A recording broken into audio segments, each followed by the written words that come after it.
Mereka berpesta minuman keras, bahkan mereka juga melakukan kegiatan mesum, sehingga penunggu di sana murka dan marah.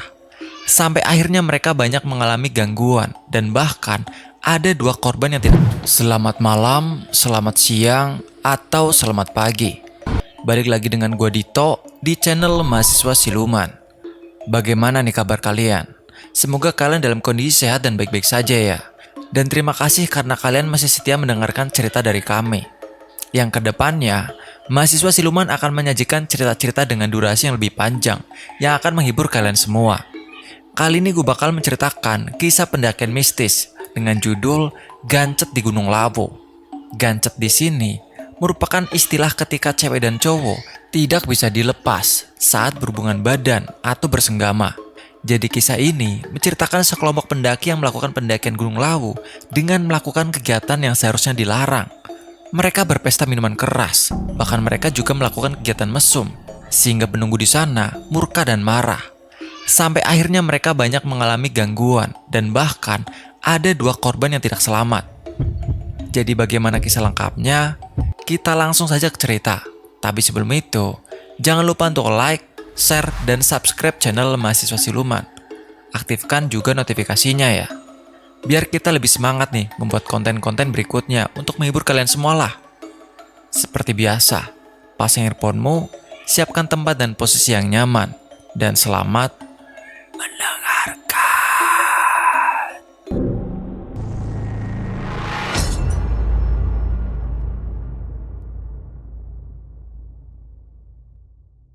Namaku Abi. Aku seorang mahasiswa di salah satu kota besar yang ada di Jawa Tengah. Saat ini aku sedang menjalani kesibukan perkuliahanku di semester 6. Itu artinya, libur semester nanti menjadi libur semester panjangku sebelum nantinya fokus dengan skripsi dan tugas-tugas lainnya. Di kampus, aku memiliki 6 teman baik. Kami selalu nongkrong di salah satu warung tak jauh dari kampus. Ke-6 temanku tersebut yaitu Husen, Hasan, Imron, Fajar, Tari, dan Dila. Kami bertujuh bukan dari satu jurusan yang sama, namun kami bertemu di tempat tongkrongan langganan kami. Kami menjadi akrab sejak maba hingga saat ini. Siang ini kami sudah membuat janji ketemu bersama. Liburan sebentar lagi tiba. Itu artinya kami perlu melakukan sebuah agenda untuk mengisi kekosongan liburan semester yang cukup lama. Aku datang lebih dulu di warung, kemudian disusul kedua teman perempuanku. Dan tak lama, keempat temanku yang lain pun tiba. Kami memesan makanan dan minuman sebagai teman ngobrol kami kali ini. Guys, sebentar lagi kan libur semester. Liburan kuy, ucapku. Boleh juga ide Abi, apalagi kan kita libur 1 bulan lebih tuh.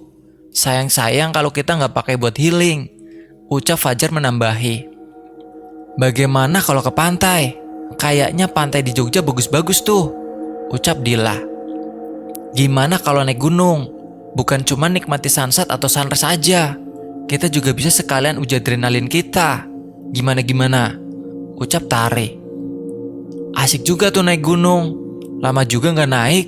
Kangen uy, ucap Imron. Yang lain gimana? Tanyaku. Gunung boleh, pantai juga oke kalau aku, ucap Husen. Aku setuju kalau gunung, kayaknya seru juga tuh, ucap Hasan. Gimana kalau kita lakuin voting, ucapku. Setuju, ucap ke-6 temanku kompak. Kami pun kemudian melakukan voting untuk menentukan pilihan liburan semester kali ini. Apakah pergi ke pantai atau naik gunung? Kalau boleh jujur, aku sendiri lebih memilih untuk naik ke gunung dibandingkan dengan pantai. Sebab ketika naik gunung, banyak hal menyenangkan dan menantang yang bisa diperoleh. Terlebih lagi, naik gunung bisa memupuk kekompakan kami berenam. Namun aku juga tidak bisa mengambil keputusan sepihak. Aku ingin menghargai semua pendapat dari teman-teman yang lain juga, agar liburan kali ini lebih berkesan dan tanpa ada penyesalan. Setelah dilakukan voting, sebagian besar temanku memilih untuk naik ke gunung dibandingkan dengan pergi ke pantai. Oleh karena itu, kami semua memutuskan untuk naik ke gunung mengisi liburan panjang kami kali ini.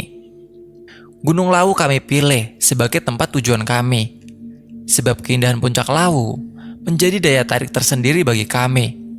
Selain itu juga, jarak yang tidak begitu jauh dari tempat kami saat ini menjadi salah satu pertimbangan bagi kami bertujuh. Setelahnya, kami memutuskan untuk naik ke Gunung Lawu esok lusa, mengingat libur semester baru akan dimulai esok hari. Dengan waktu yang tidak banyak, kami pun memilih untuk membagi tugas. Pertama, tugas menyiapkan perlengkapan pendakian. Kedua, menyiapkan perlengkapan camping. Dan terakhir, menyiapkan logistik yang cukup untuk kami bertujuh.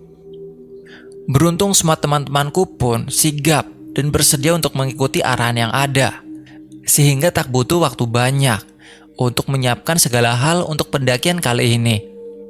Di tengah perbincangan, Fajar pun mengusulkan sebuah ide yang tak biasa untuk pendakian kami ke Gunung Lawu kali ini.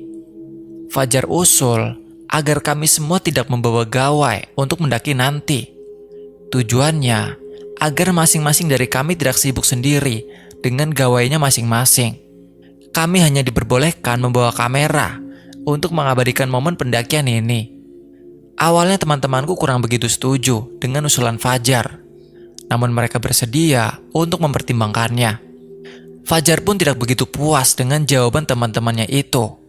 Ia ingin teman-temannya langsung menyetujui usulannya yang ia berikan, tanpa harus mempertimbangkannya lagi.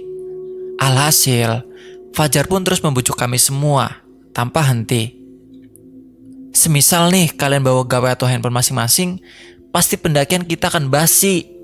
Kita akan sibuk post foto atau video di sosmed, sibuk update status, sibuk pesan teman-teman yang lain yang penasaran dengan pendakian kita.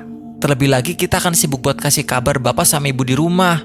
Coba deh bayangin, seribet apa kita nanti ketika naik, ucap Fajar. Ucapan Fajar ada benarnya juga. Terlebih aku dan teman-teman lain tidak pernah lepas dari gawai. Hampir 24 jam, gawai tak pernah jauh dari keberadaan kami. Ini adalah momen yang tepat untuk kami semua lebih mengeksplor alam dengan tak melibatkan gawai di dalamnya. Usulan Fajar nggak ada salahnya juga loh kita terapin. Terlebih lagi selama ini kita juga tidak pernah lepas dari gawai. Kita nongkrong aja pasti ada aja nih yang sibuk sendiri sama gawainya. Ini waktu yang tepat untuk kita quality time dengan diri kita sendiri dan juga untuk kita semua, ucapku. Setelah aku memberikan pandangan perihal usul Fajar kepada teman-teman yang lain, akhirnya mereka semua pun setuju dan sangat tertarik dengan apa yang diusulkan Fajar.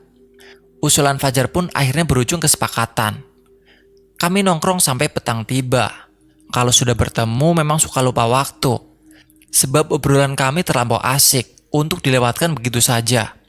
Terlebih lagi, setelah ada obrolan perihal pendakian ke Gunung Lawu ini, aku dan teman-teman sudah mulai membayangkan betapa menyenangkan pendakian kami nanti.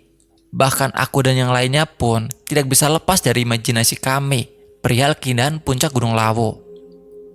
Aku bener-bener udah gak sabar nunggu esok lusa, ucap Dila. Sama, aku pun udah gak sabar, ucap Imron. Ngomong-ngomong, kita kan gak bawa gawai nih. Harus ada di antara kita yang tetap bawa kamera loh. Jangan sampai momen kita ke Lawu lewat begitu aja, usul Tari. Dari keenam teman-temanku, tak ada satupun yang memiliki kamera di rumahnya. Beruntungnya aku memilikinya, sehingga aku menawarkan diri untuk membawa kamera saat pendakian nanti. Kamera dan gawai menjadi dua buah kebutuhan yang tak pernah lepas dariku.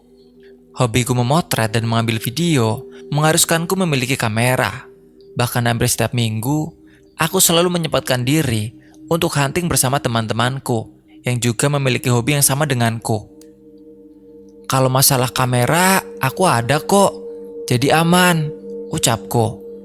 Nanti ambil fotoku yang bagus ya Bi, pas di puncak Lawu, ucap Dila. Aman, ucapku. Tenang aja, Abi udah pro masalah potret memotret, ucap Fajar meledekku. Aku pun hanya bisa tertawa membalas ledekan Fajar.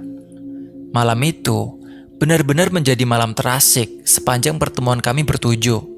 Bayangan-bayangan tentang keindahan Lawu terus membayangi pikiran kami bertujuh. Meskipun pendakian baru akan kami lakukan besok lusa. "Lawu, kami akan datang," teriakku membakar semangat teman-temanku. "Lawu, I'm coming!" teriak semua teman-temanku. Sontak teriakan kami pun menimbulkan gaduh di warung yang kami singgahi itu. Para pengunjung lain pun memandang ke arah kami satu persatu karena teriakan kami. Kami pun hanya membalasnya dengan tertawa lebar. Seolah-olah dunia saat itu hanya milik kami bertujuh dan yang lainnya hanya singgah sebentar. Karena hari sudah semakin larut, aku pun memutuskan untuk mengajak semua teman-temanku untuk pulang. Terlebih lagi, esok hari kita harus mempersiapkan segala hal yang akan kami bawa saat pendakian nantinya. Jangan sampai ada satu barang pun yang terlewat. Selain itu juga, aku menyarankan kepada semua teman-temanku untuk meminta izin kepada orang tua mereka perihal pendakian ini. Aku tidak ingin mereka tidak pamit ke orang rumah. Bagaimanapun juga, izin menjadi salah satu hal yang cukup penting demi keselamatan kami semua. Beruntung semua teman-temanku tak keberatan dengan apa yang aku katakan. Bahkan mereka semua berterima kasih kepada aku karena sudah diingatkan. Karena terlalu bersemangat, mereka sempat lupa dengan izin tersebut. Kami pun berencana untuk bertemu lagi esok hari untuk membicarakan perkembangan persiapan kami semua. Kami pun sepakat untuk bertemu di warung yang sama, di jam yang sama pula. Karena kami sudah begitu akrab dengan pemilik warung, tentu ia tak keberatan dengan keberadaan kami yang berisik dan kerap kali menimbulkan kegaduhan. Singkat cerita, esok hari, seperti biasa, aku datang paling awal dibandingkan dengan teman-teman yang lainnya. Disusul dengan 2 perempuan perkasa di gerombolan kami. Dan terakhir, keempat lelaki yang sangat hobi terlambat. "Gimana nih persiapannya? Aman?" tanyaku. "Logistik aman dong. Aku dan Dila sudah belanja tadi pagi. Dan semuanya lengkap," ucap Tari. "Bagus. Kalau perlengkapan naik gimana?" tanyaku. "Aman, semuanya sudah aku pinjam tadi pagi," ucap Imron. "Perlengkapan camping juga aman dong pastinya," ucap Fajar. "Bagus, udah siap semua berarti ya?" ucapku. "Aman-aman Bi, tenang aja," ucap Fajar. Setelahnya, aku pun mulai memperbincangkan perihal pemberangkatan di hari esok. Sebab semuanya harus dipikirkan sedari sekarang. Dari mulai tempat berkumpul, kendaraan untuk pergi ke basecamp Lawu, dan basecamp mana yang akan menjadi tujuan pendakian kami nantinya. Fajar pun menawarkan diri untuk berkumpul di rumahnya. Mengingat rumahnya esok hari akan sepi, sehingga kami semua bisa leluasa berada di sana sebelum nantinya bergegas untuk pergi ke basecamp Lawu. Dan kami semua setuju dengan tawaran Fajar. Perihal kendaraan, kami sepakat untuk menggunakan angkutan umum. Selain biaya yang lebih murah, kami juga bisa lebih menikmati perjalanan sebelum pendakian. Asal kami semua harus konsisten untuk datang tepat waktu, agar terhindar dari keterlambatan bus. Beruntungnya, semua teman-temanku menyanggupinya, dan akan datang lebih awal tidak seperti biasanya. Pendakian via Candi Ceto. Jalur tersebut menjadi pilihan kami untuk melakukan pendakian menuju puncak Lawu. Tak ada alasan khusus mengapa kami memilih jalur tersebut. Hanya karena Imron, salah satu teman kami, pernah melaluinya. Sehingga kami semua pun sepakat untuk melakukan pendakian via Candi Ceto. Setelah semuanya sepakat dengan perbincangan kami kali ini, kami pun memutuskan untuk kembali ke rumah masing-masing sebelum petang datang. Aku ingin semua teman-temanku bisa beristirahat lebih awal, agar keesokan harinya mereka semua bisa memiliki kondisi yang cukup prima untuk nantinya melakukan pendakian ke puncak Gunung Lawu. "Besok ketemu tepat jam 1 pagi di rumah Fajar ya, jangan sampai terlambat," ucapku. "Tenang Bi, kami semua akan on time," ucap Imron. "Kalau kita berdua nggak perlu diraguin lagi ya Bi," ucap Tari dan Dila. "Aku percaya kalian kok," ucapku. Aku pun bergegas untuk kembali ke rumah. Aku lupa belum meminta izin kepada bapak dan ibu perihal pendakian ini. Melakukan pendakian ke puncak gunung bukanlah hal baru bagiku. Ini menjadi pendakianku yang ke-7. Kedua orang tuaku pun sudah paham dengan salah satu kesenanganku ini. Sehingga aku tidak khawatir dengan perihal izin, sebab aku tidak pernah satu kali pun melupakannya. Benar saja, saat aku mencoba izin kepada mereka, mereka langsung paham dengan rencanaku tersebut, dan keduanya pun mengizinkannya. Bapak dan ibuku hanya berpesan agar aku bisa jaga diri, jaga sikap, dan jaga lisan saat pendakian nantinya. Sebab malapetaka bisa saja datang tiba-tiba. Jika aku tidak membentenginya dengan sopan santun, maka tidak akan ada lagi pelindung dari diriku. Itu pesan yang selalu bapak dan ibu sampaikan kepadaku tiap kali aku akan melakukan sebuah pendakian. Aku sangat beruntung memiliki orang tua yang begitu pengertian dengan kesenangan anaknya. Aku pun selalu berusaha untuk menjaga kepercayaan mereka, tidak berbuat semena-mena menjadi bekal utama bagiku.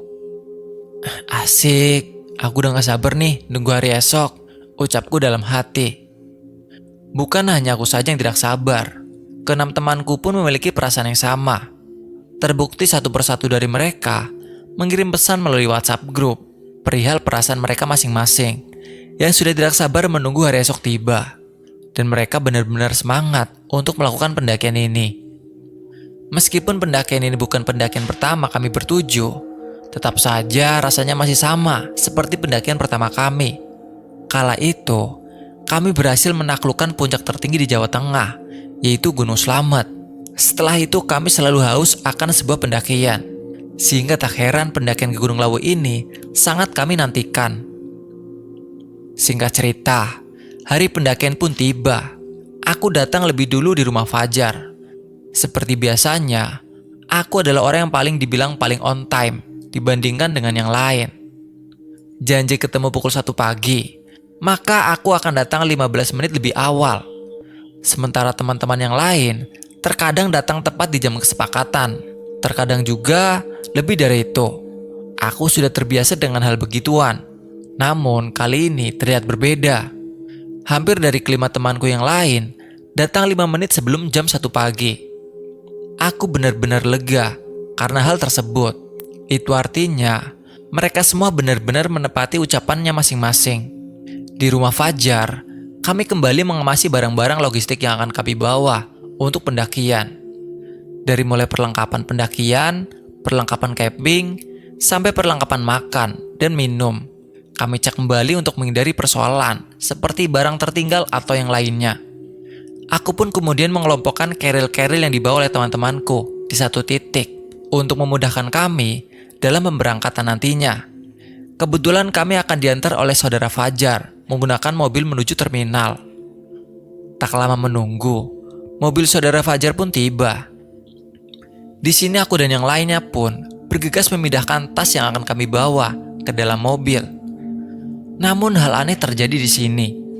Ketika aku hendak memindahkan keril milik Fajar ke dalam mobil, aku merasa tas miliknya sangatlah berat. Sontak aku pun berpikir, kalau packingan Fajar berantakan. Aku pun benar-benar penasaran. Lantas tanpa meminta izin kepada Fajar terlebih dahulu, aku pun membuka tas keril milik Fajar dengan segera. Dan betapa kagetnya aku ketika mendapati isi di dalam tas milik Fajar. Ternyata isinya adalah minuman keras. Tak tanggung-tanggung, di dalam tas Fajar ada banyak minuman keras dengan jenis-jenis yang berbeda-beda. Ada 2 botol ciu, 3 botol anggur merah, dan 1 botol vodka. Aku pun berpikir bahwa tindakan Fajar adalah tindakan yang salah. Fajar, gimana sih? Kita itu mau naik gunung, bukannya mau pesta miras, ucapku naik pitam.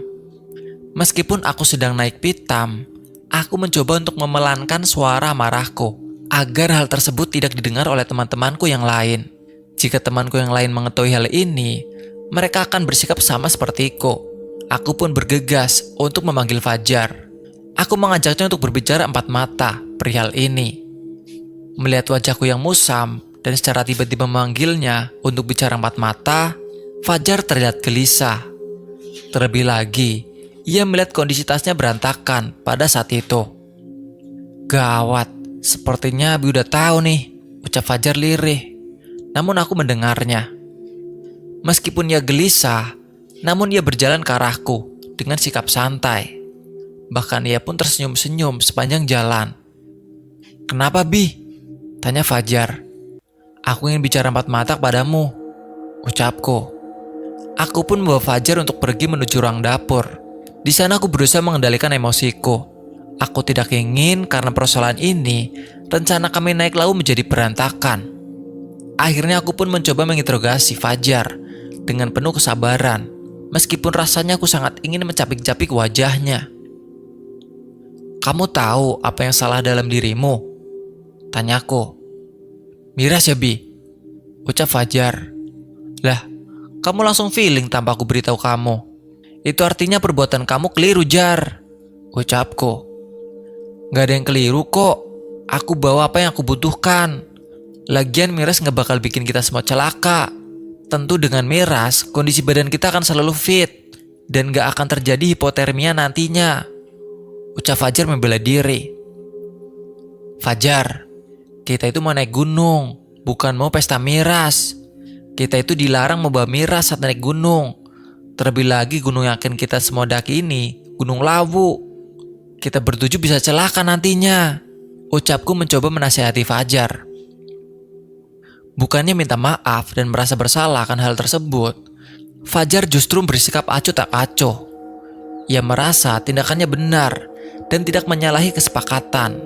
Sebab kesepakatan kami bertujuh sebelum naik tidak diperbolehkan membawa handphone atau gawai. Bukan tidak diperbolehkan untuk membawa miras. Sehingga menurut Fajar, tindakannya membawa miras ini tidaklah salah dan tidak menyimpang dari aturan yang sudah mereka sepakati sebelumnya. Namun seharusnya Fajar sudah berpikir jernih. Meskipun hal itu tidak ada di kesepakatan kami bertujuh, setidaknya ia tahu bahwa miras adalah hal yang salah dan tidak perlu dituliskan ataupun disepakati terlebih dahulu. Sepertinya suara ribut antara aku dan Fajar terdengar hingga keluar, meskipun aku sudah berusaha untuk memelankan suaraku. Imron dan juga Husen datang menghampiriku, dan juga Fajar yang belum mereda saat itu. "Kenapa, Bi? Kok ribut-ribut? Suaranya kedengaran banget loh," ucap Husen. Sontak aku pun langsung menjelaskan kepada Imron dan Husen perihal miras yang ada di dalam tas Fajar yang akan dibawanya naik ke atas gunung. Aku juga menjelaskan bahwa apa yang dilakukan oleh Fajar adalah keliru. Tidak sepantasnya seorang pendaki berpesta miras saat melakukan pendakian. Terlebih lagi kami semua naik itu ke Gunung Lawu. Jangankan pesta miras, perempuan yang sedang haid aja diwanti-wanti agar tidak mendaki. Ini sama aja Fajar menantang penghuni Lawu. Namun setelah aku menjelaskan semuanya kepada Imron dan Husen, nampaknya respon mereka tidak sesuai dengan apa yang kupikirkan. Keduanya justru membela Fajar, terlebih lagi Imron. Sepertinya Imron sudah mengetahui jika Fajar akan membawa banyak miras naik ke Gunung Lawu. Keduanya berdalih bahwa barang yang dimiliki oleh Fajar milik pribadi dan tidak sepantasnya kami semua ikut campur akan barang pribadi yang akan dia bawa. Yang terpenting tidak menyalahi kesepakatan bersama yang tidak diperbolehkan membawa gawai saat pendakian Gunung Lawu saat ini. Karena aku sudah muak dan kesal mendengar semua pembelaan yang diucapkan oleh Fajar dan yang lain, akhirnya aku pun memilih untuk bungkam dan tidak melanjutkan ucapanku. Aku pun meninggalkan mereka bertiga dengan perasaan kecewa. Belum juga memulai pendakian, namun rasanya sudah benar-benar berbeda. Aku sudah tidak lagi respek kepada teman-temanku itu, melainkan yang tersisa hanyalah kecewa. Yang terpenting, aku sudah berusaha ingetin kalian. Jika saat pendakian nanti terjadi hal yang tidak diinginkan, aku harap kalian bertiga tidak melibatkan yang lain, ucapku tegas. Setelahnya aku pun meminta semua teman-teman yang lain untuk bersiap-siap masuk ke dalam mobil, karena perjalanan menuju terminal yang ada di kota S akan dimulai. Dan kemudian kami akan melanjutkan perjalanan menuju Gunung Lawu dengan menggunakan bus umum. Sesaat sebelum kami semua naik ke dalam mobil, orang tua Fajar pun tiba. Aku pun mengajak teman-teman yang lain untuk berpamitan terlebih dahulu kepada mereka selagi kami bertemu. Sekaligus meminta doa restu agar kami bertujuh bisa diberikan keselamatan sedari pendakian hingga turun kembali nantinya. "Kami pamit dulu ya Pak, Bu," kami mau naik ke Lawu, ucapku. Hati-hati ya kalian semua, jaga sikap, jaga ucapan, jangan buat aneh-aneh di Lawu nanti, ucap bapaknya Fajar. Pesan yang diucapkan kedua orang tua Fajar tak berbeda jauh dengan pesan yang diberikan kedua orang tuaku kepadaku. Memang sangatlah penting menjaga sikap dan lisan saat melakukan pendakian, sebab kami semua akan berada di alam yang tidak biasa kami pijaki. Tentunya, tata krama dan sopan santun sangatlah dijunjung tinggi untuk bisa saling menghormati antara sesama makhluk Allah. Setelah berpamitan, satu persatu dari kami pun naik ke dalam mobil dan perjalanan pun dimulai. Tak butuh waktu lama untuk bisa sampai di terminal kota, sebab jarak rumah Fajar dengan terminal hanya sekitar 1 jam jika ditempuh dengan menggunakan mobil. Sampainya di terminal, kami bergegas untuk mencari bus yang mengarah ke Gunung Lawu, terutama yang mengarah ke jalur pendakian Candi Ceto. Kami pun segera menemukannya. Bus tersebut hampir berangkat. Beruntungnya kami tidak tertinggal bus saat itu. Kami pun langsung bergegas naik ke dalam bus. Setelahnya, bus pun langsung berangkat. Di sepanjang jalan, aku masih teringat dengan miras-miras yang ada di dalam tas milik Fajar. Aku masih tidak habis pikir dengan jalan pikiran Fajar yang tidak biasa. Jika memang mau pesta miras, mengapa harus naik ke Lawu dulu? Bukankah bisa dilakukan di tempat lain selain di gunung? Selain itu juga aku masih kecewa dengan Husein dan Imron yang jelas-jelas lebih membela Fajar dibandingkan denganku. Padahal mereka jelas tahu bahwa apa yang dilakukan oleh Fajar adalah perbuatan yang keliru. Setidaknya mereka berdua bisa memihakku dalam situasi itu. Namun pada kenyataannya, semuanya berbalik arah. Aku terus berusaha untuk meredakan emosiku, yang sebetulnya sangat ingin aku ledakan. Namun jika aku tidak menahannya, kasihan teman-teman yang lain yang tidak tahu apa-apa. Sedangkan aku sangat paham betapa excitednya teman-teman yang lain saat mendengar rencana pendakian ke Lawu ini. Aku tidak ingin mengacaukan segalanya. Perjalanan di pagi buta menjadi keharusan bagi kami, karena kami mengejar waktu pagi untuk pendakian. Setelah itu juga, kami harus menempuh perjalanan yang cukup panjang dari kota es menuju Karanganyar. Perjalanan menuju Karanganyar memakan waktu kurang lebih 5 jam.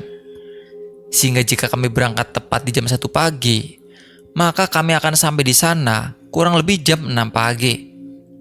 Wajar saja jika kami cukup kesulitan untuk mencari bus di terminal yang mengarah ke Karanganyar.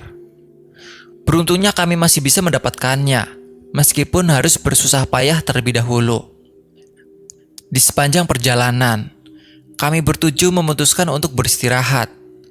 Kami memanfaatkan waktu yang sebentar itu untuk tidur, setidaknya agar tubuh kami kembali fresh ketika sampai di Karanganyar. Tak ada satupun di antara kami bertujuh yang tidak tidur saat itu. Untung saja sebelum aku tertidur, aku lebih dulu memberitahukan kepada supir bus agar membangunkan kami setibanya di Karanganyar, sehingga kami tidak khawatir akan terlewat dari tujuan kami. Tepat di jam 6 pagi, kami sampai di Karanganyar, jalur pendakian Gunung Lawu via Candi Ceto. Kami memutuskan untuk mampir lebih dulu ke salah satu warung yang letaknya tidak begitu jauh dari basecamp pendakian Lawu. Perut yang sudah keroncongan sudah menanti untuk segera diisi. Dalam kondisi ini, aku sudah sedikit melupakan persoalan perihal miras yang ada di dalam tas milik Fajar.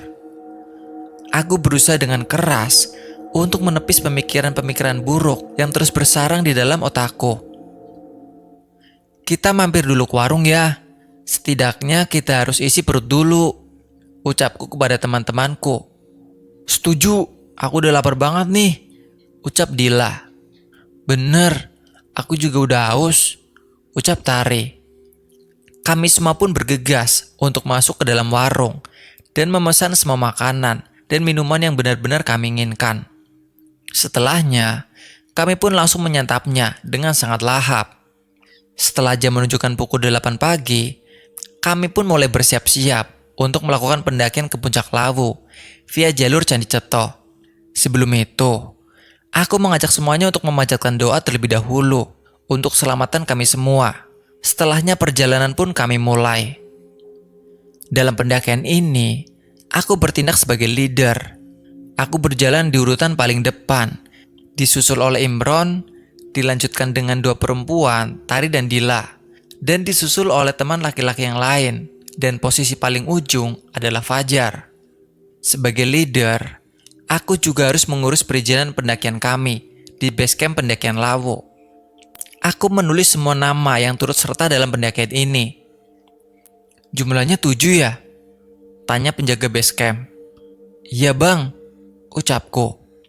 "Awas ganjil, mending salah satu dari kalian bertuju membawa tongkat agar jumlah ganjil kalian tidak ketara," ucap penjaga base camp. "Memang pengaruh bang, jumlah ganjil dan tongkat yang abang bilang?" tanyaku. "Percaya nggak percaya sih bang, terserah kalian aja," ucap penjaga itu. Meskipun aku tidak begitu percaya dengan ucapan penjaga base camp, namun aku berusaha mengikuti saran yang diberikannya. Setidaknya mereka jauh lebih paham tentang Lawu dibanding dengan kami.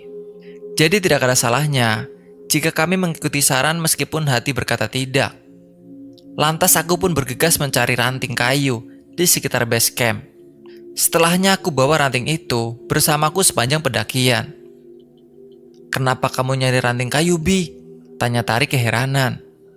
"Aku manut kata penjaga base camp, Tar." "Entah percaya atau enggak, aku manut aja," ucapku.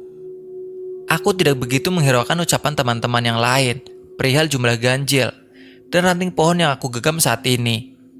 Sebab niatku hanya menjaga semua teman-temanku tetap berada dalam kondisi aman. Aku tidak ingin hal buruk terjadi dalam pendakian ini. Oleh karena itu, aku sebisa mungkin berusaha meminimalisir kemungkinan buruk yang mungkin saja bisa terjadi dalam pendakian ini. Sehingga apa yang disarankan, sebisa mungkin aku ikuti, selama hal tersebut masih ringan dan masih bisa untuk diikuti. Awal pendakian jalur yang kami lewati masih sangat landai. Bahkan kami melewati kawasan wisata, yang tentunya membuat kami benar-benar excited. Terlebih lagi suasana pagi semakin menambah semangat kami. Setelah kami berjalan kurang lebih 500 meter dari posko perizinan, kami sampai di Candi Ketek, salah satu objek wisata yang ada di jalur pendakian Gunung Lawu via Candi Ceto. Kawasan Candi Ketek ini merupakan situs purbakala yang bentuknya menyerupai piramida berundak. Reruntuhan candi ini memiliki 4 teras yang bertingkat dan menghadap ke arah barat. Masing-masing teras dihubungkan dengan undakan batu. Sangat disayangkan jika kami hanya lewat saja ketika melihat keindahan Candi Ketek. Oleh karena ini, di sini kami melihat-lihat sejenak keindahan Candi Ketek. Tak lupa kami berfoto di sana untuk mengabadikan momen kami di Candi Ketek. Semua teman-temanku begitu bersemangat ketika bersuah foto di balik keindahan Candi Ketek ini. Setelah selesai berfoto-foto, aku melihat kembali hasil gambar yang diambil. Rasanya ada yang janggal ketika aku melihat hasil foto kami. Di sisi sebelah kiri kami, rasanya ada bayangan bias yang tak sengaja tertangkap kamera. Namun ketika aku melihat ke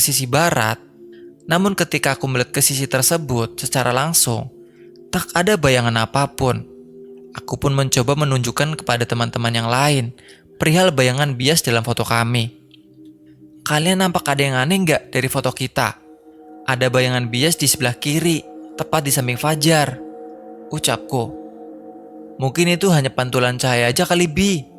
Apalagi kan matahari lagi mau naik nih, jadi wajar ada bayangan," ucap Tari. "Benar itu kata Tari. Jangan dianggap serius, Bi," ucap Dila. Ucapan mereka ada benarnya juga. Mungkin memang itu hanyalah pantulan cahaya dari sinar matahari pagi. Aku pun tidak begitu memusingkan hal tersebut setelahnya. Meskipun dalam hati kecilku, aku merasa ada yang janggal. Namun aku berusaha untuk menepisnya. Kami pun kemudian melanjutkan perjalanan menuju ke posko pertama Gunung Lawu. Jalur pendakian menuju posko pertama berupa jalan setapak dengan sedikit vegetasi terbuka. Dan di sepanjang jalur, banyak sekali pipa-pipa air yang digunakan oleh masyarakat di sekitar kaki Gunung Lawu. Setelah 1 jam perjalanan, mereka pun akhirnya sampai di pos pertama, yang biasa disebut dengan pos Mbah Ranti. Pos ini berupa tanah lapang dengan sel terkecil. Lantas, kami semua pun memilih untuk berhenti sejenak di pos ini untuk sekedar minum dan memakan cemilan yang kami bawa di dalam tas. Kita rehat dulu di pos 1 ini sebentar. Setelahnya kita lanjut ke pos selanjutnya. Ucapku memberi arahan ke yang lain. Di pendakian kami memang tidak terburu-buru dalam pendakian ini. Kami memilih untuk melakukan pendakian santai. Selain untuk bisa menikmati keindahan sepanjang jalur pendakian Lawu, kami pun berusaha untuk mengimbangi teman-teman yang lain, terutama yang perempuan, yaitu Dila dan Tari. Meskipun ini bukanlah pendakian pertama bagi keduanya. Setelah beristirahat beberapa waktu, kami pun bergegas melanjutkan perjalanan menuju ke pos selanjutnya, yaitu pos 2. Jalur pendakian dari pos 1 menuju pos 2, trek yang kami pijaki, mulai perlahan-lahan menanjak dari sebelumnya. Jalur vegetasi di sepanjang jalur menuju pos 2 juga masih terbuka. Tidak ada kejadian janggal di sepanjang perjalanan dari pos 1 menuju pos 2. Suasana saat itu pun sangat cerah, dengan banyaknya suara kicauan burung yang membersamai perjalanan kami bertujuh. Terkadang juga ada beberapa pendaki lain yang melewati kami. Ada pula yang kami lewati. Gunung Lawu memang tidak pernah sepi peminat, sehingga tak heran jika kami beberapa kali bertemu dengan pendaki-pendaki lain. Selain melempar senyum dan saling bertegur sapa satu dengan yang lain, di sepanjang perjalanan menuju ke pos 2, Fajar terus mengeluhkan rasa lelahnya. Keringatnya bercucuran kemana-mana, tidak seperti teman-teman yang lain. Wajar saja, ada 6 botol minuman keras di ranselnya. Maka tak heran jika ia dengan mudahnya kelelahan, meskipun kami belum sampai di pos 2. "Duh, aku capek banget nih," ucap Fajar. Sejujurnya, aku kesal dengan keluhan Fajar. Dia yang nekat bawa minuman keras ke atas. Dia juga yang mengeluhkan rasa lelah di pundaknya karena minuman yang dibawanya itu. Namun aku berusaha untuk menutupi kekesalanku itu. Dila yang tak lain adalah kekasih Fajar pun mencoba mendekat ke arahnya dan melemparkan perhatian kepada Fajar. Tak lupa ia juga memberikan minum kepada Fajar untuk sekedar menghilangkan rasa lelah yang dirasakannya. Kami semua sudah memaklumi sikap keduanya yang kerap kali melempar kemesraan di sembarang tempat. Wajar saja, keduanya sudah menjalin hubungan cukup lama, sehingga aku dan teman-teman yang lain sudah tidak begitu risih dengan kemesraan keduanya yang kerap kali sangat melempar perhatian satu sama lain. Tepat di jam 11 siang, kami pun akhirnya sampai di pos 2, pos yang lebih dikenal dengan sebutan pos Brakseng. Di pos ini ada sebuah pohon yang konon dikeramatkan oleh masyarakat sekitar. Pohon tersebut sangatlah besar dan menjulang tinggi, serta di bagian pohon itu dililitin oleh kain berwarna putih yang sangat mirip dengan kain mori, kain yang biasa digunakan untuk membungkus jenazah. "Aku sedikit merinding di sini," ucapku. "Sama Bi, aku juga ngerasa merinding di sini," ucap Husen. "Lebih baik kita jangan lama-lama di sini," ucap Imron. "Setuju, kita kan sudah lihat sebelumnya di pos pertama. Lebih baik kita langsung lanjut ke pos selanjutnya. Gimana?" ucapku. Setuju, ucap teman yang lain. "Tapi aku lelah banget. Ranselku benar-benar berat," ucap Fajar mengeluh. "Siapa suruh bawa barang gak bener?" ucapku kesal. Aku berucap dengan suara lirih agar tidak didengar oleh teman-teman yang lain yang belum tahu jika Fajar membawa minuman keras saat itu. Karena semua teman-teman setuju untuk lanjut naik, kami pun bersikap abai dengan keluhan Fajar tersebut. Perjalanan menuju ke pos-pos selanjutnya pun kami lanjutkan. Singkat cerita, perjalanan dari pos 2 ke pos 5 semuanya berjalan lancar sesuai dengan apa yang kami pikirkan dan kami rencanakan sebelumnya. Saat tiba di pos kelima, yaitu pos yang lebih dikenal dengan sebutan pos Bulak Peperangan, kami bermaksud untuk mendirikan tenda untuk beristirahat. Saat itu jam sudah menunjukkan pukul 5 sore. Itu artinya kami semua sudah menempuh perjalanan yang cukup panjang dan melelahkan. Kurang lebih 9 jam perjalanan sudah kami lalui.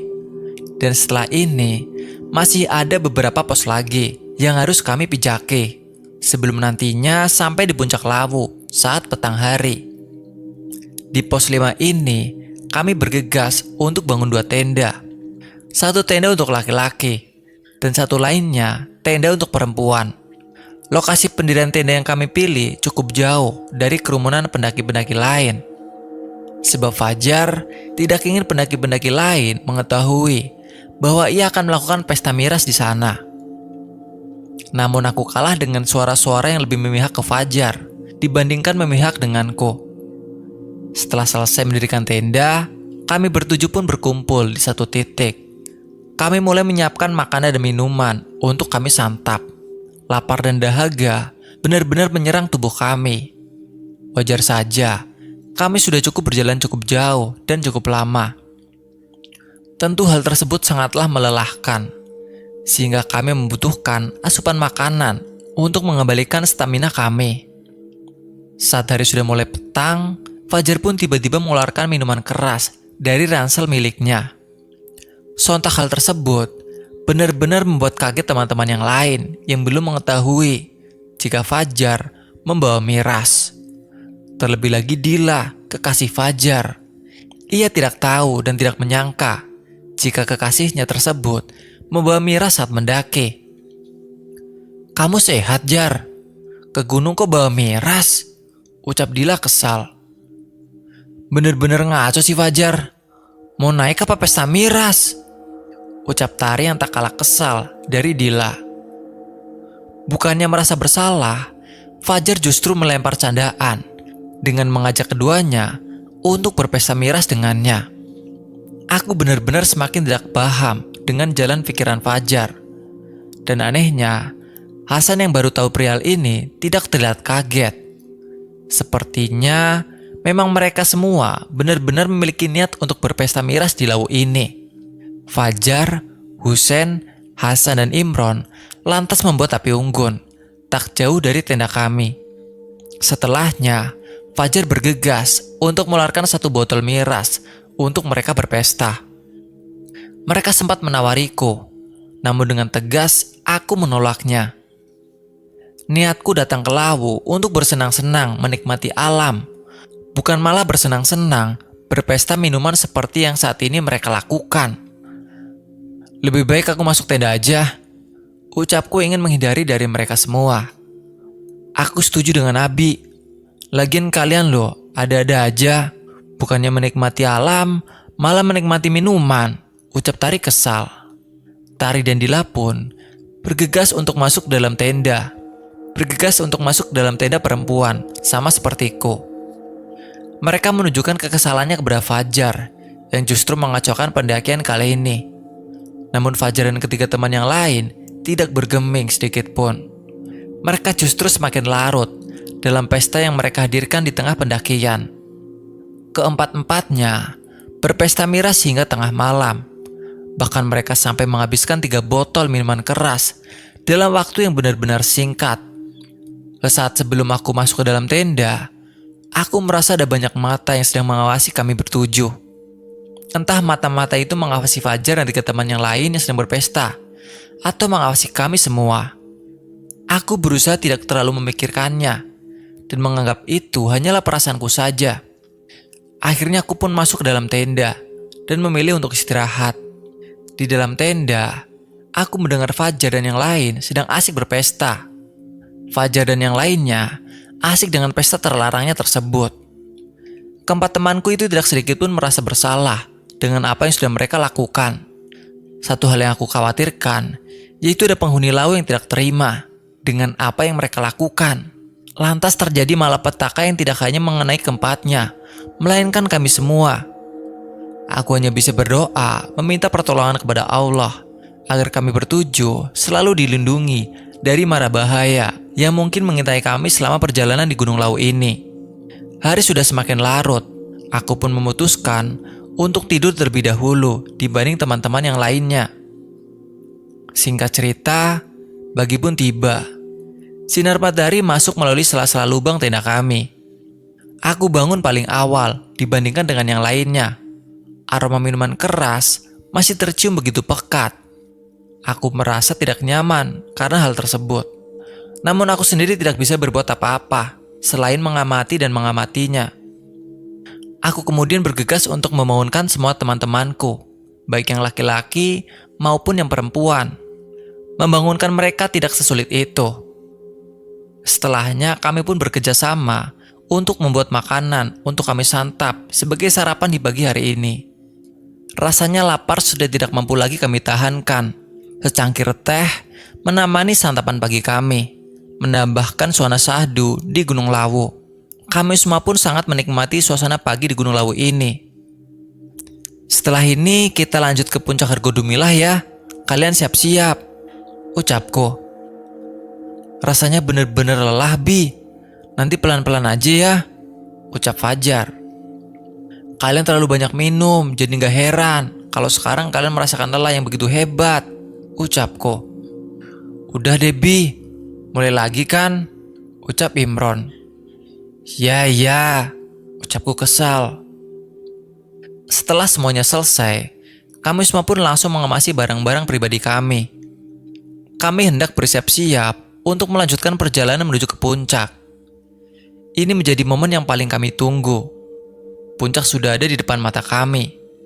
Kami sudah tidak sabar untuk menikmati keindahan Lawu dari atas sana. Karena tidak ada kejanggalan sedikit pun, Fajar pun merasa firasat burukku dan kecemasanku sia-sia. Tuh kan, Bi, kita udah mau sampai puncak dan gak ada hal aneh kan? Jumlah ganjil, bawa miras, sampai pesta miras di Lawu pun tidak mengundang malapetaka datang. Makanya lain kali kamu jangan terlalu parno dah, ucap Fajar.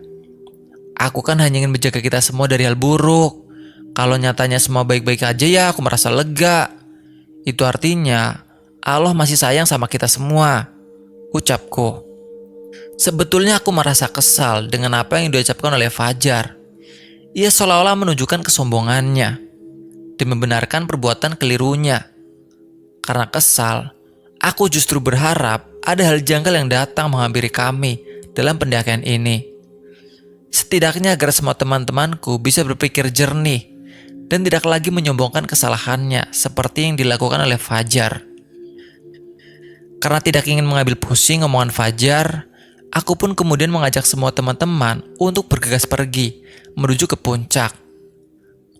Tak butuh waktu lama untuk kami sampai di puncak. Di sana kami pun langsung bersuah foto sepuas-puasnya, mengabadikan momen yang sangat jarang kami temui. Kami semua bersenang-senang di puncak. Tak ada hal janggal sedikit pun yang terjadi sepanjang perjalanan kami menuju ke puncak. Kami cukup lama berada di puncak. Kami benar-benar menikmati waktu kami di sana sebaik mungkin. Akhirnya, kita semua berhasil menaklukkan puncak, ucap Dila senang. Aku juga senang banget. Ternyata aku bisa, Dil, ucap Tari. Senyumku pun sumringah di sini. Aku juga sebisa mungkin melupakan persoalan yang terjadi sebelumnya. Banyak sekali swafoto yang kami ambil bertujuh. Dan saat aku mengecek kembali hasil foto kami pun, semuanya nampak bagus. Dan tidak ada hal aneh seperti saat kami bersuafoto di Candi Ketek. Sepertinya semua memang berjalan seperti apa yang sudah kami rencanakan. Hari pun sudah semakin terik. Saat ini, jam menunjukkan pukul 12 siang. Kami memutuskan untuk kembali turun menuju tempat kami camp sebelumnya. Rasa lelah sudah mulai kami rasakan. Sehingga kami butuh istirahat terlebih dahulu sebelum nantinya kami turun ke base camp untuk menuntaskan pendakian kali ini. Pada saat perjalanan turun, tepatnya di Pasar Dieng, tiba-tiba saja ada insiden terjadi. Dila terpleset karena batu terjal yang ada di sana. Alhasil kakinya pun kesleo karena hal tersebut. Aduh, sakit banget, ucap Dila. Semua orang berhenti untuk memastikan kondisi kaki Dila. Sepertinya kondisi Dila cukup parah, sehingga pun mengalami kesulitan untuk berjalan turun. Dila pun akhirnya berjalan dengan bantuan Fajar, kekasihnya. Dila dipapah sepanjang perjalanan turun menuju ke base camp. Lain kali hati-hati, ucap Fajar. Aku udah hati-hati, Jar, tapi batu itu benar-benar terjal. Dan aku gak merhatiin itu, ucap Dila. Sudah, kalian jangan bertengkar. Kita obati kaki Dila di tenda saja nanti. Kebetulan Tari bisa mijit. Iya kan Tar? Ucapku. Iya, nanti aku coba obati kaki Dila. Meskipun tidak langsung sembuh, paling tidak jauh lebih enak, ucap Tari. Saat kami turun, tiba-tiba saja langit mendung. Suasana cerah gini perlahan berganti dengan langit-langit mulai gelap. Kabut pun perlahan mulai turun menghambat jarak pandang kami. Mau tidak mau, kami semua harus bergegas turun sebelum jarak pandang kami semakin pendek dan kami terjebak hujan sebelum sampai di tenda kami. Kabut udah mulai turun, kita harus jalan lebih cepat lagi. Jangan sampai kita terjebak hujan nantinya, ucapku. Tapi kita semua harus berhati-hati. Jangan sampai terpeleset seperti Dila ya, ucap Hasan. Iya betul, kita harus tetap utamakan keselamatan kita, ucapku. Siap-siap, ucap teman-teman semua.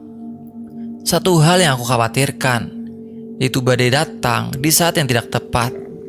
Namun aku berharap ini hanya sekedar mendung dan kabut biasa, tidak menimbulkan hujan besar, apalagi sempat terjadi badai. Beruntung, kami melewati situasi itu di siang hari. Kalau malam hari, tentu suasana akan menjadi sangat dingin, dan bisa jadi di antara kami ada yang terkena hipotermia karena suasana dingin. Kami pun bersusah payah menuruni jalur pendakian menuju tenda kami. Sementara Dila masih dipapa oleh Fajar dan dibantu beberapa teman yang lain juga. Kabut benar-benar menghambat perjalanan kami, sehingga yang seharusnya kami bisa cepat sampai di tenda pun akhirnya melenceng menjadi lama. Kami baru tiba di tenda saat azan maghrib berkumandang. Aku pun langsung meminta Dila untuk masuk ke dalam tenda bersama Tari. Di sana Tari langsung dengan sigap mengurut kaki Dila yang kesleo. Sementara aku dan beberapa teman yang lain menunggu di depan tenda. Beruntung, hujan tak turun saat itu. Kita mau langsung turun apa nginap satu malam lagi di sini? Ucapku memulai diskusi. Kalau kataku lebih baik nginap satu malam lagi. Mengingat kondisi Dila juga masih belum memungkinkan kan? Ucap Fajar. Aku setuju dengan Fajar. Terlebih lagi kondisi saat ini masih sangat berkabut. Bahaya jika kita terjebak kabut di tengah kegelapan malam. Lebih baik kita menundanya, ucap Hasan.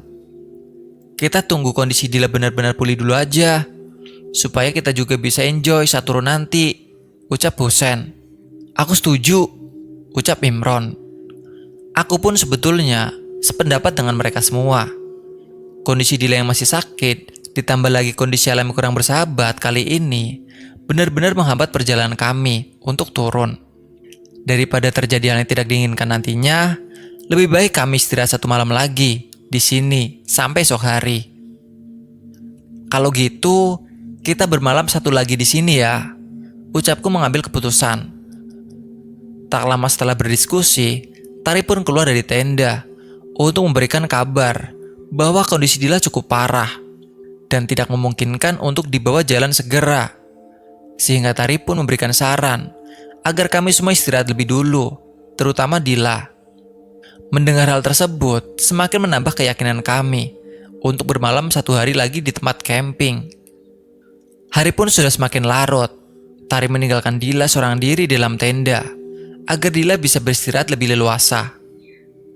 Tari pun bergabung dengan kami semua, berbincang, saling melempar canda di depan tenda.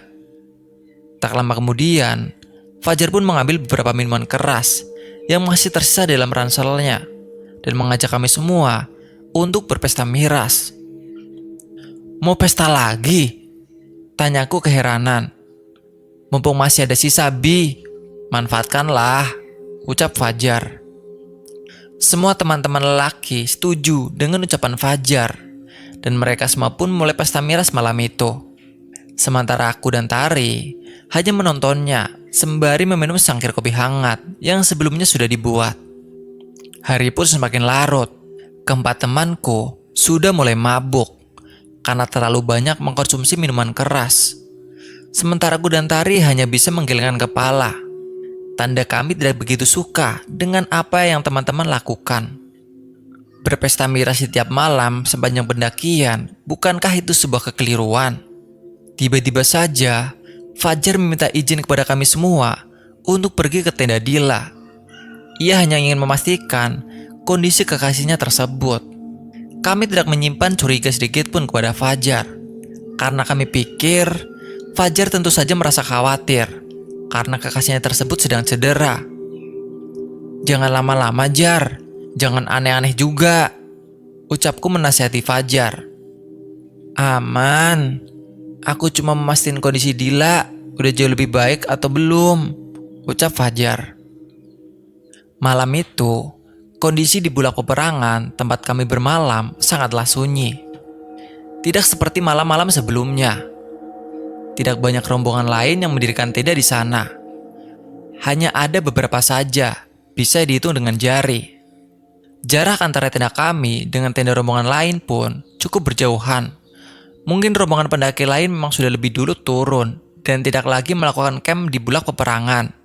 Sehingga tak heran jika kondisi malam itu benar-benar sunyi dan senyap. Namun rasanya benar-benar aneh. Malam itu bukanlah hanya sunyi saja, namun tak ada suara apapun yang terdengar. Bahkan suara angin pun tidak ada. Firasatku pun mendadak berubah. Aku memiliki firasat buruk tentang situasi yang saat ini sedang kami hadapi. Aku mencoba memberitahukan kepada Tari. "Aku punya firasat kurang baik, Tar," ucapku tiba-tiba. "Maksud kamu apa, Bi?" tanya Tari. "Aku merasakan ada sesuatu yang terjadi dalam kelompok kita, tapi aku sendiri kurang yakin," ucapku. "Mungkin hanya perasaan kamu aja kali," ucap Tari. "Tapi kali ini aku benar-benar yakin, Tar," ucapku. "Sudah, semoga semua baik-baik aja," ucap Tari. "Aku harap begitu sih," ucapku. Meskipun Tari sudah berusaha untuk menenangkanku, namun tetap saja firasat buruk yang saat ini aku rasakan tak kunjung menghilang. Apa yang sebenarnya terjadi? Bukankah sejauh ini semuanya baik-baik saja? Tiba-tiba, aku mendengar suara lirih, seseorang meminta tolong. Aku pun mencoba memastikan suara itu.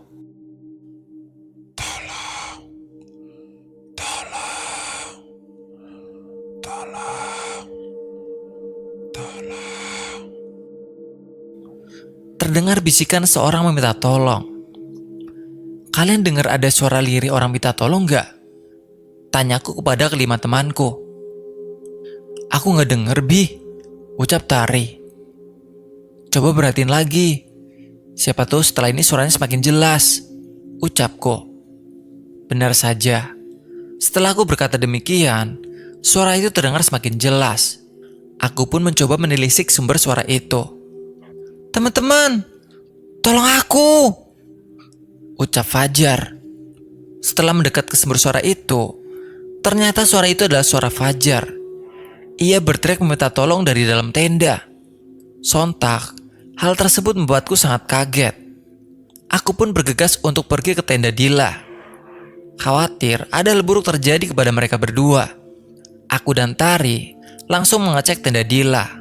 Namun ketika Tari membuka tenda tersebut, ia sangat terkejut ketika mendapati Fajar dan Dila sedang dalam kondisi gancet. Saat itu hanya Tari yang mengecek kondisi keduanya.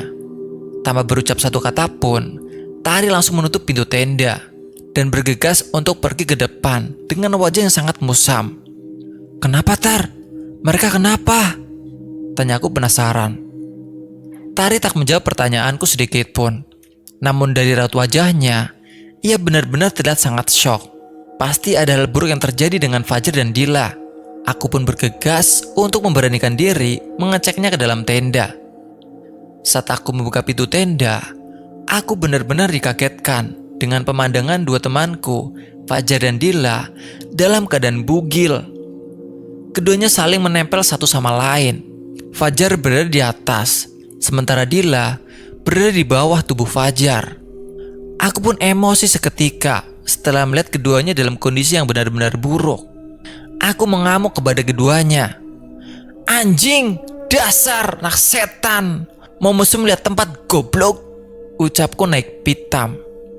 Mendengar teriakanku, teman-teman yang lain yaitu Imron, Hasan dan Husen pun bergegas untuk pergi ke tenda Dila untuk mengecek apa yang sebenarnya terjadi. Hingga aku begitu emosi kepada Fajar dan juga Dila. Ketika Imron dan teman yang lain sampai di tenda, mereka pun sama syoknya denganku dan juga Tari. Mereka pun marah dengan kelakuan Dila dan juga Fajar. Keduanya telah berbuat mesum di tempat yang tidak semestinya. Bahkan mereka tak segan telanjang bulat di dalam tenda berdua. Aku benar-benar tidak habis pikir dengan perbuatan keduanya. Lantas aku pun memilih untuk menjauh dari tenda Dila. Perasaan di dalam hatiku benar-benar berkecamuk. Belum selesai Fajar berulah dengan minuman keras miliknya, kini ia malah berulah lagi dengan kekasihnya dengan berbuat mesum di dalam tenda. Kami semua saling tatap satu sama lain. Sementara itu, Fajar dan Dila masih dalam kondisi yang sama. Mereka tak bergerak sama sekali. Hal tersebut tentu saja membuat aku dan yang lainnya keheranan. Coba deh Bi, cek kondisi mereka, ucap Imron. Kalian aja Gih, ucapku. Kamu kan leader Bi, ucap Imron. Dengan terpaksa, aku pun kembali mendekat ke tenda Dila untuk kembali mengecek kondisi keduanya. Ternyata Dila dan juga Fajar benar-benar gancet seperti dugaanku sebelumnya. Aku pun langsung keluar tenda lagi dan tidak bisa berkata apapun lagi. Belum sempat mengatakan kondisi Fajar dan Dila kepada teman-teman yang lain, aku lantas mendengar suara cekikikan seorang perempuan. Suara cekikikan itu terdengar oleh kami semua. Lantas karena ketakutan, kami pun langsung bergegas masuk ke dalam tenda kami. Aku dan Tari masuk ke dalam tenda Dila dan juga Fajar. Sementara itu, Imron, Hasan dan Husen masuk ke dalam tenda laki-laki. Kamu dengar kan Bi, suara cekikikan tadi? Tanya Tari. Dengar dan benar-benar jelas, ucapku. Jangan-jangan itu kuntilanak Bi, ucap Tari. Bisa jadi, tapi kita harus segera sembunyi, ucapku. Tapi bagaimana dengan Fajar dan Dila? Mereka masih dalam kondisi yang sama, seperti saat pertama kita temui, ucap Tari. Kita pikirkan itu setelah semuanya mereda, ucapku. Belum hilang suara cekikan perempuan yang terus menghantui kami, tiba-tiba saja terdengar suara orang berjalan ke arah tenda kami. Dan langkah kaki itu berhenti tepat di antara tenda laki-laki dan tenda perempuan. Sontak hal tersebut semakin membuat kami semua merasa merinding. Ada apa lagi nih? Ucapku gemetaran. Pelankan suaramu Bi. Jangan sampai sosok di samping tenda ini mendengar suara kita, ucap Tari. Aku pun membuka mulutku agar tidak lagi bersuara. Sementara Fajar dan Dila semakin merintih kesakitan dan terus memohon kepada aku dan Tari agar mereka bisa segera dipisahkan. Namun tidak ada yang bisa aku dan Tari lakukan saat ini. Selain suara cekikikan perempuan yang terus membayangi kami, ada langkah kaki yang kami sendiri pun tidak tahu. Apakah itu langkah kaki manusia atau makhluk lain? Tolong Bi, tolong lepasin aku dari tubuh Dila, ucap Fajar lirih. Kalian berdua tenang dulu. Aku dan Tari belum bisa berbuat banyak saat ini. Selain itu juga, Imron dan yang lain ada di tenda sebelah. Aku dan Tari tidak cukup tenaga untuk lepasin kalian berdua. Lagian ini semua ulah kalian, ucapku sedikit kesal. Tak berselang lama, tiba-tiba saja hujan turun, membasahi tenda kami semua. Suasana dingin benar-benar kami rasakan. Terlebih lagi, hari sudah semakin gelap. Namun anehnya, meski hujan turun, sosok bayangan di tengah-tengah tenda kami tak kunjung hilang. Sosok yang kami tidak ketahui tersebut tak beranjak sedikit pun pergi dari tenda kami. Sontak hal tersebut semakin menambah perasaan takut dalam diri kami semua. Bukan hanya itu, suara cekikan perempuan yang kami anggap adalah suara kuntilanak pun tak kunjung mereda. Justru suara cekikan tersebut semakin nyaring dan terdengar di telinga kami. Rasanya ku ingin benar-benar menyudahi pendakian ini, Bi, Ucap Tari ketakutan. Terlalu banyak hal buruk yang rombongan kita lakukan. Jadi gak heran sekarang kita mendapatkan balasannya, Tar. Ucapku. Tapi aku gak ngelakuin kesalahan apapun. Ucap Tari kesal. Kita yang terus menjaga sikap dan ucapan tentu akan senantiasa dijaga kok, Tar. Percaya itu. Ucapku mencoba menenangkan Tari. Aku pun merasakan apa yang Tari rasakan. Terlebih lagi, aku dan Tari di sini selalu menjaga sikap selama pendakian. Kami tak pernah bergabung dengan pesta miras yang dilakukan oleh Fajar dan yang lainnya. Kami juga tidak berbuat hal bodoh, seperti yang dilakukan oleh Fajar dan Dila. Dan terlebih lagi, kami tidak pernah berucap kalimat kotor sedikit pun selama melakukan pendakian ini. Aku terus mencoba untuk memberikan pengertian kepada Tari. Selang beberapa menit kemudian, hujan pun akhirnya mulai mereda. Suara cekikan perempuan tak berwujud yang kami anggap sebagai suara kuntilanak pun perlahan mulai menghilang, entah kemana. Dari dalam tenda, aku mendengar Husein membuka pintu tenda mereka dan perlahan-lahan keluar dari tenda untuk memastikan kondisi. Mendengar perbincangan antara Husein dan teman-teman yang lain, membuat aku dan Tari pun turut serta keluar dari tenda dengan perasaan was-was. Aku dan Tari bergegas untuk menghampiri Husein dan yang lainnya. Sementara Fajar dan Dila masih berkutat di dalam tenda dengan posisi yang masih belum berubah sama sekali. Syukurlah, kalian semua selamat, ucapku lega. Gimana kondisi Fajar dan Dila? Tanya Imron menyeka ucapanku. Masih sama, sepertinya kita harus kompak buat lepas paksa tubuh mereka agar tidak terus-menerus gancet. Jika hanya aku dan Tari saja yang memisahkan keduanya, rasanya kami sudah tidak mampu lagi, ucapku. Kita harus segera lepasin mereka berdua, ucap Tari. Yaudah, kita coba pisahkan bersama-sama. Semoga aja kita berhasil memisahkan keduanya, ucap Husein. Saat kami sedang beranjak menuju ke tenda tempat di mana Fajar dan Dila berada, tiba-tiba saja terdengar suara alunan gemelan yang terdengar begitu jelas. Suara cekikan perempuan tak berwujud kembali kami dengar. Suasana malam itu benar-benar mencekam. Kami seperti sedang diombang-ambingkan oleh alam. Kalian denger kan? Sekarang ada suara alunan gamelan. Rasanya tidak masuk akal jika di tengah malam seperti ini ada orang yang memainkan gamelan, sementara kita semua sedang berada di tengah hutan, ucapku. Jangan-jangan ini pertanda buruk, Bi, ucap Imron. Aku pengen pulang, Bi, ucap Tari ketakutan. Pokoknya kalian semua jangan ada satupun yang menengok ke arah belakang.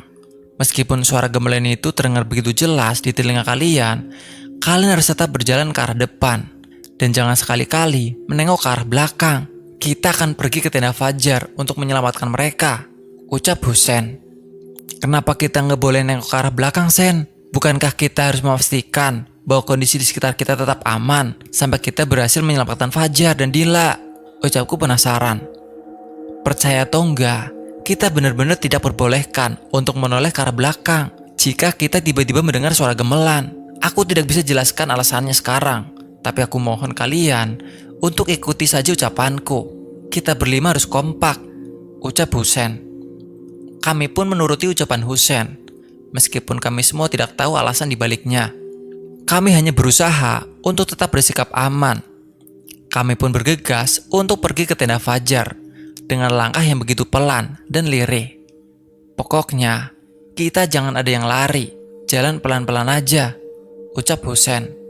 Kenapa lagi emangnya, Sen? Tanya Imron. Sudah, ikuti saja, ucap Husein. Kami pun terus berjalan maju, tanpa menoleh ke arah belakang, dan tanpa berlari, meskipun rasa takut terus-menerus membayangi kami berlima.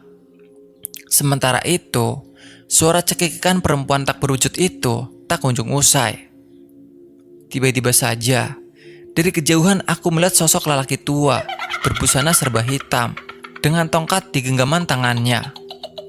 Sosok lelaki tua itu benar-benar membuat kami berlima terdiam dan terpaku, bahkan sampai kami tak sanggup lagi untuk melangkahkan kaki kami sendiri karena saking terkejutnya. Kita harus gimana, Sen? Tanyaku dengan suara lirih. Kita sudah tidak bisa lagi mundur. Dan untuk maju pun, rasanya ini waktu yang kurang tepat. Sebab sosok laki tua itu semakin mendekat ke arah tanda Fajar dan Dila. Ucap Husen. Lebih baik kita sembunyi aja. Ucap Tari secara tiba-tiba. Ucapan Tari ada benarnya juga. Daripada kami berlima bergegas masuk ke tenda Fajar, yang mana sosok laki tua itu sedang menuju ke arahnya, dan daripada kami semua harus mundur, sementara di belakang kami terus terdengar suara alunan gemelan yang terus menggema. Lebih baik kami cari alternatif lain dengan bersembunyi. Dari kejauhan, kami melihat ada pohon yang begitu besar. Sepertinya pohon besar itu bisa dijadikan tempat yang cocok untuk kami bersembunyi. Setidaknya sampai kondisi kali ini benar-benar pulih. Tiba-tiba saja, kakek tua berbadan bungkuk dengan jubah hitam melekat di tubuhnya dan tongkat berada di tangannya tersebut berhenti tepat di samping tenda Fajar dan Dila. Sontak hal tersebut membuat aku dan yang lain ketakutan. Sebab Fajar dan Dila masih dalam posisi gancet dan belum bisa keluar dari tenda tersebut. Apa yang akan dilakukan oleh kakek tua itu ya? Tanyaku sedikit gemetaran. Pertanyaannya, kakek tua itu manusia atau justru penghuni Gunung Lawu? Ucap Tari. Pertanyaan Tari ada benarnya juga. Jika dipikir dengan logika, mustahil seorang kakek yang sudah renta, bahkan badannya sudah bungkuk, naik ke Gunung Lawu hingga setinggi ini. Jika memang dia manusia, rasanya kurang masuk akal. Namun jika dia penghuni Gunung Lawu, apa yang akan diperbuatnya kepada Fajar dan Dila? Apakah kakek tua itu murka dengan tindakan yang dilakukan oleh mereka berdua? Lalu apa yang harus kita lakukan? Kita harus tolong Fajar dan Dila, ucap Imron. Tapi gimana caranya? Kita aja sekarang bersembunyi dan takut menemui kakek tua itu, ucap Husen. Jika kakek tua itu benar-benar penghuni Gunung Lawu, tentu dia akan tahu kalau kita semua bersembunyi di sini, ucap Hasan. Apa kita semua akan selamat? Ucap Tari semakin ketakutan. Kita semua pasti akan selamat, ucapku mencoba meyakinkan Tari. Tiba-tiba saja, kakek tua bungkuk itu bersuara kepada kami, yang saat itu sedang berada di balik pohon untuk bersembunyi. Celakalah kalian, semuanya sudah terlambat, ucap kakek tua dengan suara yang begitu lirih. Sontak kalimat yang diucapkan oleh kakek tua itu semakin membuat kami ketakutan. Apakah kami semua benar-benar sudah di jurang kesengsaraan? Apakah kami benar-benar sudah terlambat untuk menyelamatkan diri? Pikir kami semua. Namun aku tak ingin berputus asa begitu saja. Lantas aku pun memberanikan diri keluar dari persembunyianku dan mendekat ke arah kakek tersebut, meminta penjelasan sekaligus pertolongan. Perihal keselamatanku sendiri, aku memilih untuk mengesampingkannya terlebih dahulu. Aku harus pergi ke kakek tua itu. Kita tidak mungkin hanya berdiam diri saja di sini, ucapku. Tapi apa yang akan kamu lakukan itu berbahaya, Bi, ucap Tari. Kita nggak mungkin terjebak selamanya di sini, bukan? Kita harus selamat, ucapku. Tapi kalau kakek itu benar-benar penghuni Gunung Lawu dan dia murka terhadap kita semua, dia tidak akan membiarkan kamu lepas dari jeratannya begitu aja, Bi, ucap Imron. Kalau memang aku berakhir dalam jeratan kakek tua itu, aku mohon selamatkan Fajar dan Dila. Lalu setelahnya kalian, lakaslah turun bersama. Aku akan coba untuk mengalihkan perhatian kakek tua bungkuk itu, ucapku. Abi, kamu serius? Ucap Tari. Aku benar-benar serius. Harus ada yang berkorban, bukan? Ucapku sambil meneteskan air mata. Sebagai leader, aku harus berusaha bertanggung jawab atas apa yang terjadi dalam rombonganku. Entah itu hal manis ataupun hal pahit sekalipun. Aku berusaha untuk menyelamatkan semua teman-temanku. Entah akan berakhir aku yang celaka, aku berusaha untuk tidak mempermasalahkan itu. Aku pasrah. Aku pun keluar dari persembunyian dan berusaha untuk menarik perhatian kakek tua yang berdiri tepat di samping tenda Fajar dan juga Dila. Hei kakek tua, aku di sini, teriakku. Sontak, pandangan kakek tua itu kini tertuju padaku. Wajah kakek tua itu penuh dengan rasa amarah. Ia kemudian perlahan-lahan mendekat ke arahku. Sementara aku mencoba untuk mengarahkan semua teman-temanku untuk pergi ke arah tenda Fajar dan Dila untuk menyelamatkan mereka berdua. Setidaknya, mereka harus bisa melepaskan Fajar dari tubuh Dila agar keduanya tidak harus-menerus dalam kondisi gancet. Kalian akan celaka, ucap kakek tua bungkuk itu. Kenapa kami akan celaka, kek? Kami tidak berbuat salah sedikit pun, ucapku membela diri. Kalian telah mengotori tanah ini, ucap kakek tua bungkuk itu. Aku hanya bisa terdiam sesaat setelah mendengar apa yang diucapkan oleh sang kakek. Secara tidak langsung, rombongan kami telah mengotori tempat ini dengan hal-hal tercela. Dari mulai pesta miras hingga berbuat zina di tempat ini juga. Aku sendiri bingung apa yang harus aku ucapkan lagi pada sang kakek sebagai pembelaan.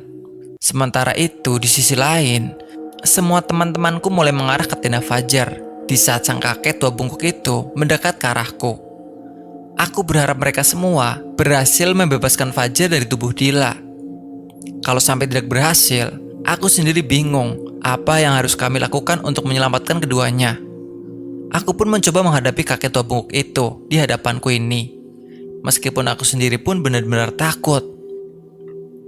Maafkan sikap kami, kek. Kami telah lancang, ucapku. Kalian telah mengotori tempat ini.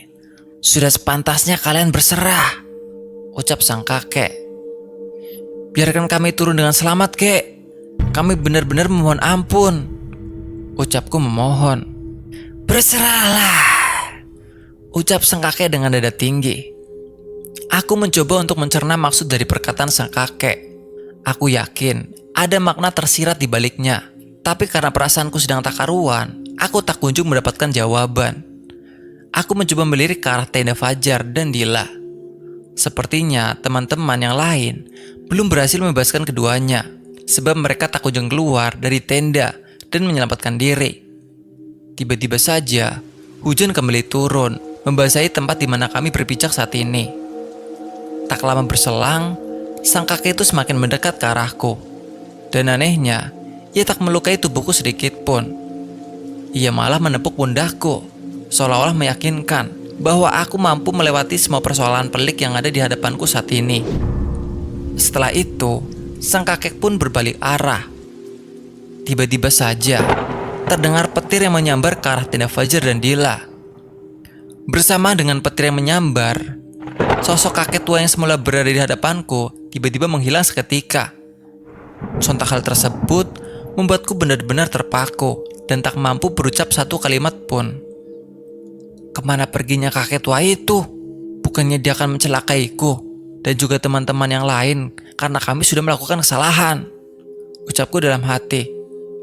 Lantas aku kemudian berpikir bahwa mungkin saja sosok kakek tua bukanlah sosok yang jahat, melainkan ia datang untuk menyelamatkan kami dari persoalan yang menjerat kami saat ini. Belum tuntas aku memikirkan perihal kakek tua bungkuk itu, tiba-tiba saja aku mendengar suara teriakan Husen tentang Fajar dan Dila. Abi, Fajar udah lepas dari Dila, teriakan Husen dari balik tenda. Sepertinya sambaran petir barusan membuat keduanya terpisah satu sama lain. Aku pun langsung bergegas menuju ke tenda. Aku meminta agar kedua tubuh telanjang Fajar dan Dila lekas ditutupi. Kondisi keduanya pingsan dan tidak sadarkan diri. Aku kemudian meminta tolong Tari untuk mengurus Dila. Sementara aku yang membantu mengurus Fajar. Pakaian yang sebelumnya mereka tanggalkan, kami pakaikan lagi dengan hati-hati. Meskipun tenda Fajar baru saja tersambar petir, namun tak ada bekas sedikit pun, seolah-olah semuanya baik-baik saja. Kita biarkan dulu Fajar dan Dila istirahat sampai keduanya siuman, ucapku. Saat itu, hujan sudah kembali mereda, sehingga kami menunggu keduanya siuman di depan tenda. Hujan seakan-akan tahu skenario yang sedang berjalan menghampiri rombongan kami. Ia datang dan pergi tanpa permisi. Malam ini benar-benar malam yang melelahkan, ucapku. Kakek bungkuk kemana, Bi? Tanya Tari tiba-tiba. Dia menghilang, berpapasan dengan sambaran petir yang tadi menyambar ke arah tenda Fajar, ucapku. Kamu baik-baik aja, Bi? Tanya Tari. Beruntung aku masih diberikan keselamatan, Tar, ucapku. Syukurlah, ucap Tari. Hari pun semakin larut. Kami semua benar-benar merasakan lelah yang sungguh hebat. Kejanggalan-kejanggalan terus datang satu persatu menghampiri kami. Satu persatu makhluk penghuni laut pun datang membayangi kami, hingga kami sulit untuk bernapas dengan lega. Karena terus dibayang-bayangi perasaan takut, rasanya kami saat ingin malam ini segera berakhir. Setidaknya kami bisa menatap sinar matahari pagi dengan perasaan lega. Namun nyatanya, malam itu masih menjadi malam yang teramat panjang bagi kami semua. Tak berselang lama, Fajar dan Dila pun akhirnya sadarkan diri. Tari yang menunggu keduanya di depan tenda pun bergegas untuk memberitahukan kepada kami semua yang malam itu berada di luar tenda. "Woi teman-teman, Fajar dan Dila sudah sadarkan diri," teriak Tari. Kami pun bergegas untuk memastikan kondisi keduanya. Beruntungnya, keduanya dalam keadaan baik-baik saja, meskipun wajah keduanya nampak begitu lemah. Saat kami datang menghampiri keduanya, Fajar dan Dila tiba-tiba saja meneteskan air mata. Keduanya memohon ampun kepada kami semua. "Maafin aku teman-teman, karena aku semuanya menjadi kacau. Dan kita semua dalam keadaan tidak baik-baik saja," ucap Fajar sembari meneteskan air mata. "Kami minta maaf." Keduanya benar-benar minta maaf kepada kami semua. Mereka sangat bersalah karena sudah melakukan hal buruk dalam pendakian ini, hingga mengakibatkan kami semua dalam keadaan yang cukup mengkhawatirkan. Banyak makhluk gaib berdatangan, dan alam seolah-olah menunjukkan amarahnya kepada kami. Sontak permohonan maaf keduanya membuat kami semua tertegun seketika.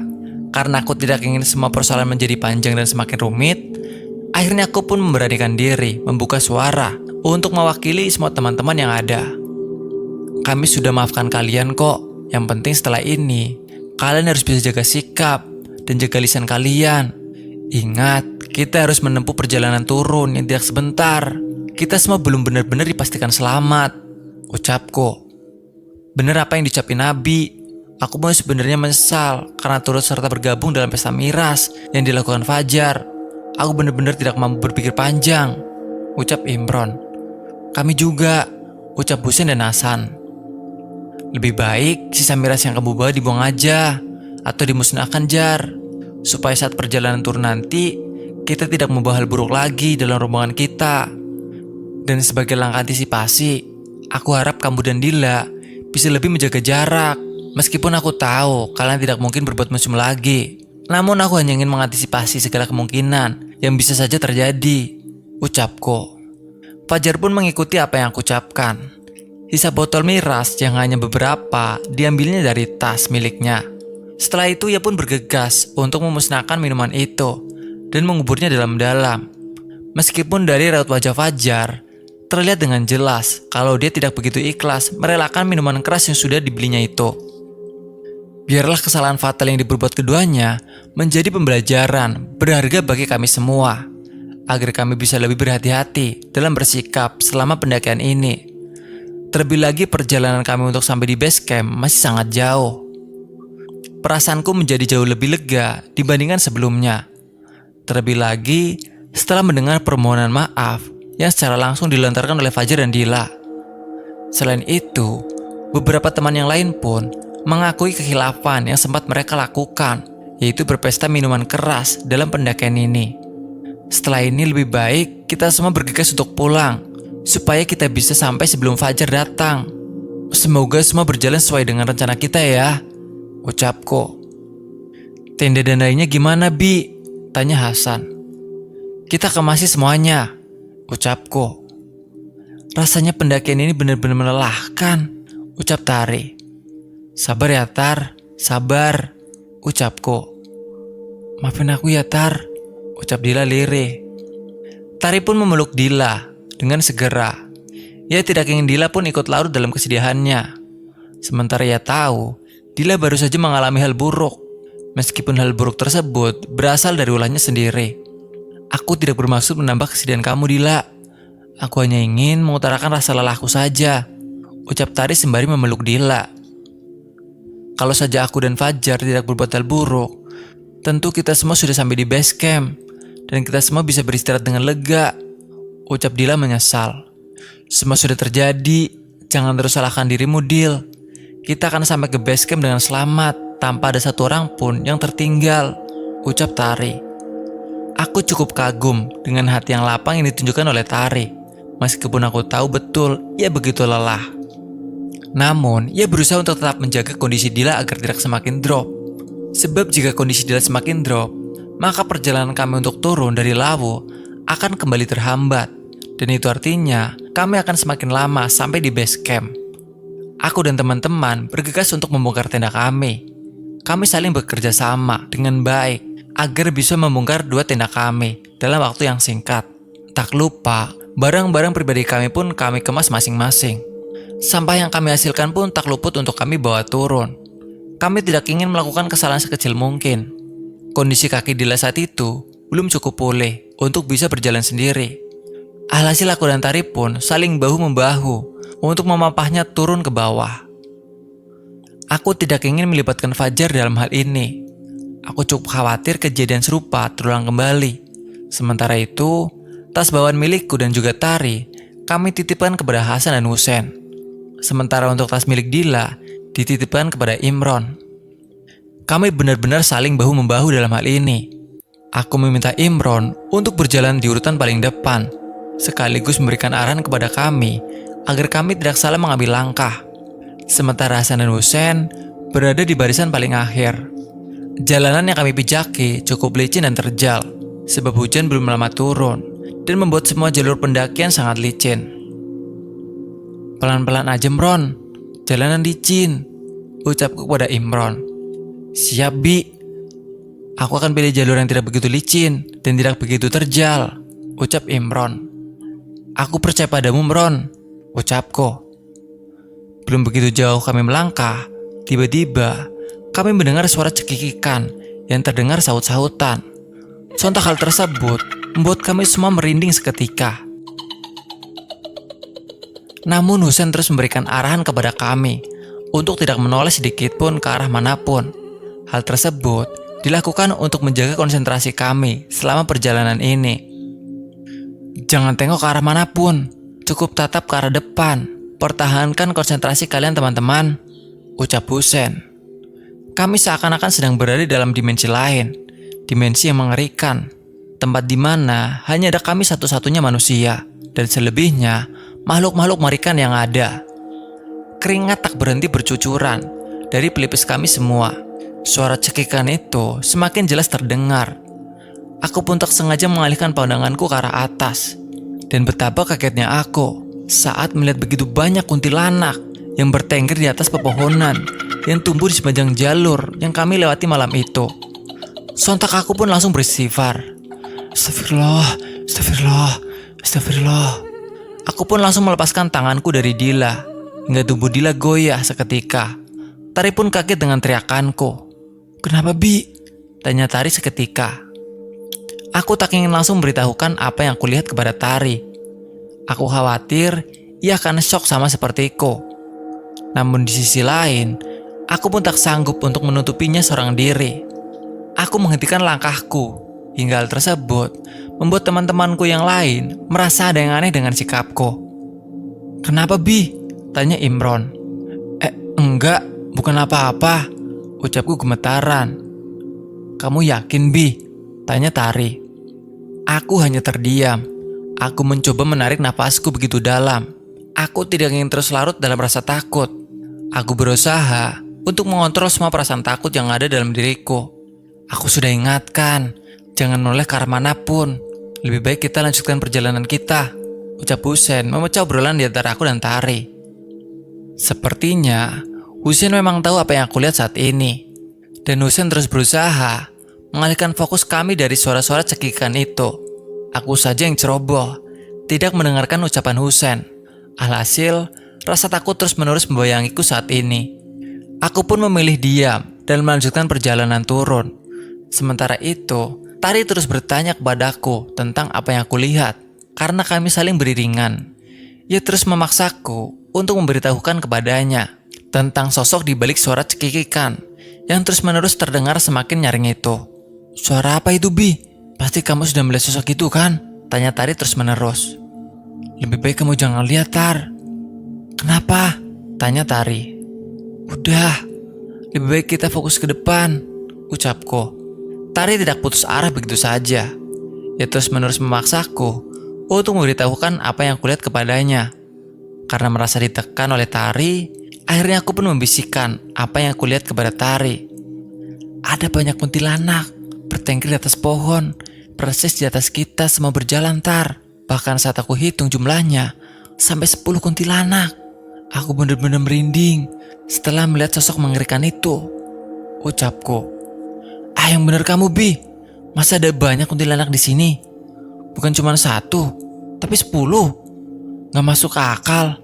Ucap Tari, menunjukkan ekspresi tidak percaya dengan apa yang aku ceritakan. Kalau nggak percaya coba lihat sendiri aja ke atas, bisikku kepada Tari. Dilains dari tadi mendengar pembicaraan antara aku dan Tari, tidak bergeming sedikit pun. Mungkin rasa sakit yang dirasakannya mengalahkan rasa penasaran akan apa yang aku dan Tari perbincangkan. Tari pun kemudian melihat ke arah atas, ke arah pohon yang aku maksud. Dan benar saja, wajah Tari seketika berubah. Wajah ketakutan benar-benar terlihat begitu jelas dari diri Tari. Bahkan wajah Tari seketika saja berubah memerah. Tar, kamu baik-baik aja kan? Tanyaku. Saat aku bertanya begitu, tiba-tiba saja Tari pingsan. Sontak hal tersebut membuat kami semua terhenti. Weh, kok Tari pingsan? Tanya Imron yang bergegas ke arah Tari. Tari pun kemudian dibawa ke tempat yang lebih landai oleh Imron dan Husen. Sementara aku membantu Dila untuk berjalan menuju ke arah Tari. Semua orang menanyakan kepadaku tentang apa yang sebenarnya terjadi. Mengapa tiba-tiba saja Tari jatuh pingsan? Padahal sebelumnya kondisi dia baik-baik saja. Bahkan dia tidak terlihat sakit sama sekali. Semua orang terus menginterogasiku. Namun aku sendiri tidak sanggup untuk berkata sebenarnya.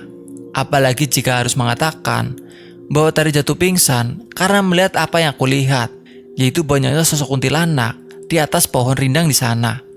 Namun belum sempat aku berucap, Husen sudah lebih dulu tahu apa yang sebenarnya terjadi. Ia kemudian mengomeliku karena aku sudah tidak manut dengan apa yang diucapkan olehnya.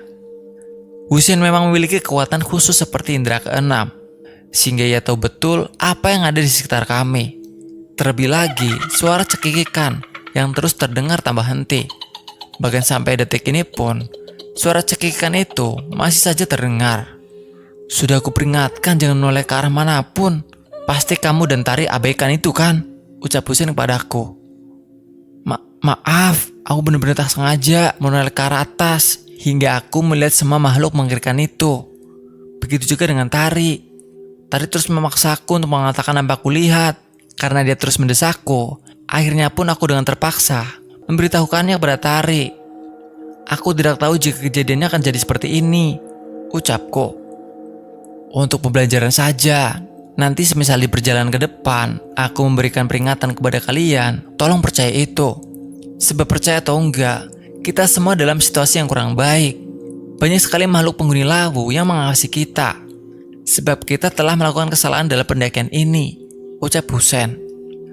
Beruntung ada Husen di tengah-tengah rombongan kami. Meskipun sedari awal, dia tidak terlalu banyak bicara. Dan bahkan, dia juga turut bergabung dalam pesta miras yang dilakukan oleh Fajar. Namun setidaknya, kemampuan indera keenamnya mampu membawa dia menjadi sosok yang lebih bijak dan terus mewanti-wanti kepada kami apabila ada hal gaib yang tiba-tiba saja datang menghampiri kami. Sekali lagi aku minta maaf, ucapku. Setelahnya kami semua pun fokus untuk menyadarkan Tari. Beruntungnya aku membawa minyak angin yang bisa kuolesi di bagian bawah hidung Tari, supaya ia bisa lekas sadarkan diri. Butuh beberapa waktu hingga akhirnya Tari benar-benar sadarkan diri. Kamu gak apa-apa, Tar? Tanyaku. Aku takut, Bi, ucap Tari gemetaran. Sudah aku bilang jangan ikut melihat ke arah atas, tapi kamu gak mau percaya, ucapku. Aku gak nyangka jika mereka semua ada di atas sana, ucap Tari. Mereka tidak akan ganggu kita. Mereka hanya menampakkan wajah seramnya, namun tidak akan melukai kita sedikit pun, ucap Husen. Imron dan teman-teman yang lain sepertinya paham dengan apa yang Husen maksud dan apa yang aku serta Tari lihat. Namun mereka semua memilih untuk menurut dengan apa yang diucapkan Husen. Sepertinya mereka benar-benar sudah lelah dengan semua kejanggalan yang terjadi, sehingga mereka memilih untuk tetap diam dan mengikuti alur yang ada. Setelah semuanya membaik, kami pun bergegas untuk melanjutkan perjalanan lagi. Perjalanan menuju base camp masih sangatlah jauh. Aku sendiri pun benar-benar lelah karena sendiri awal terus memampah Dila yang masih dalam kondisi kurang baik. Saat kami mulai fokus dengan jalur yang kami pijaki dan suara cekikan itu pun sudah tidak terdengar lagi, tiba-tiba saja terdengar hembusan angin yang benar-benar berbeda dari angin biasanya. Seperti ada hal janggal yang akan terjadi.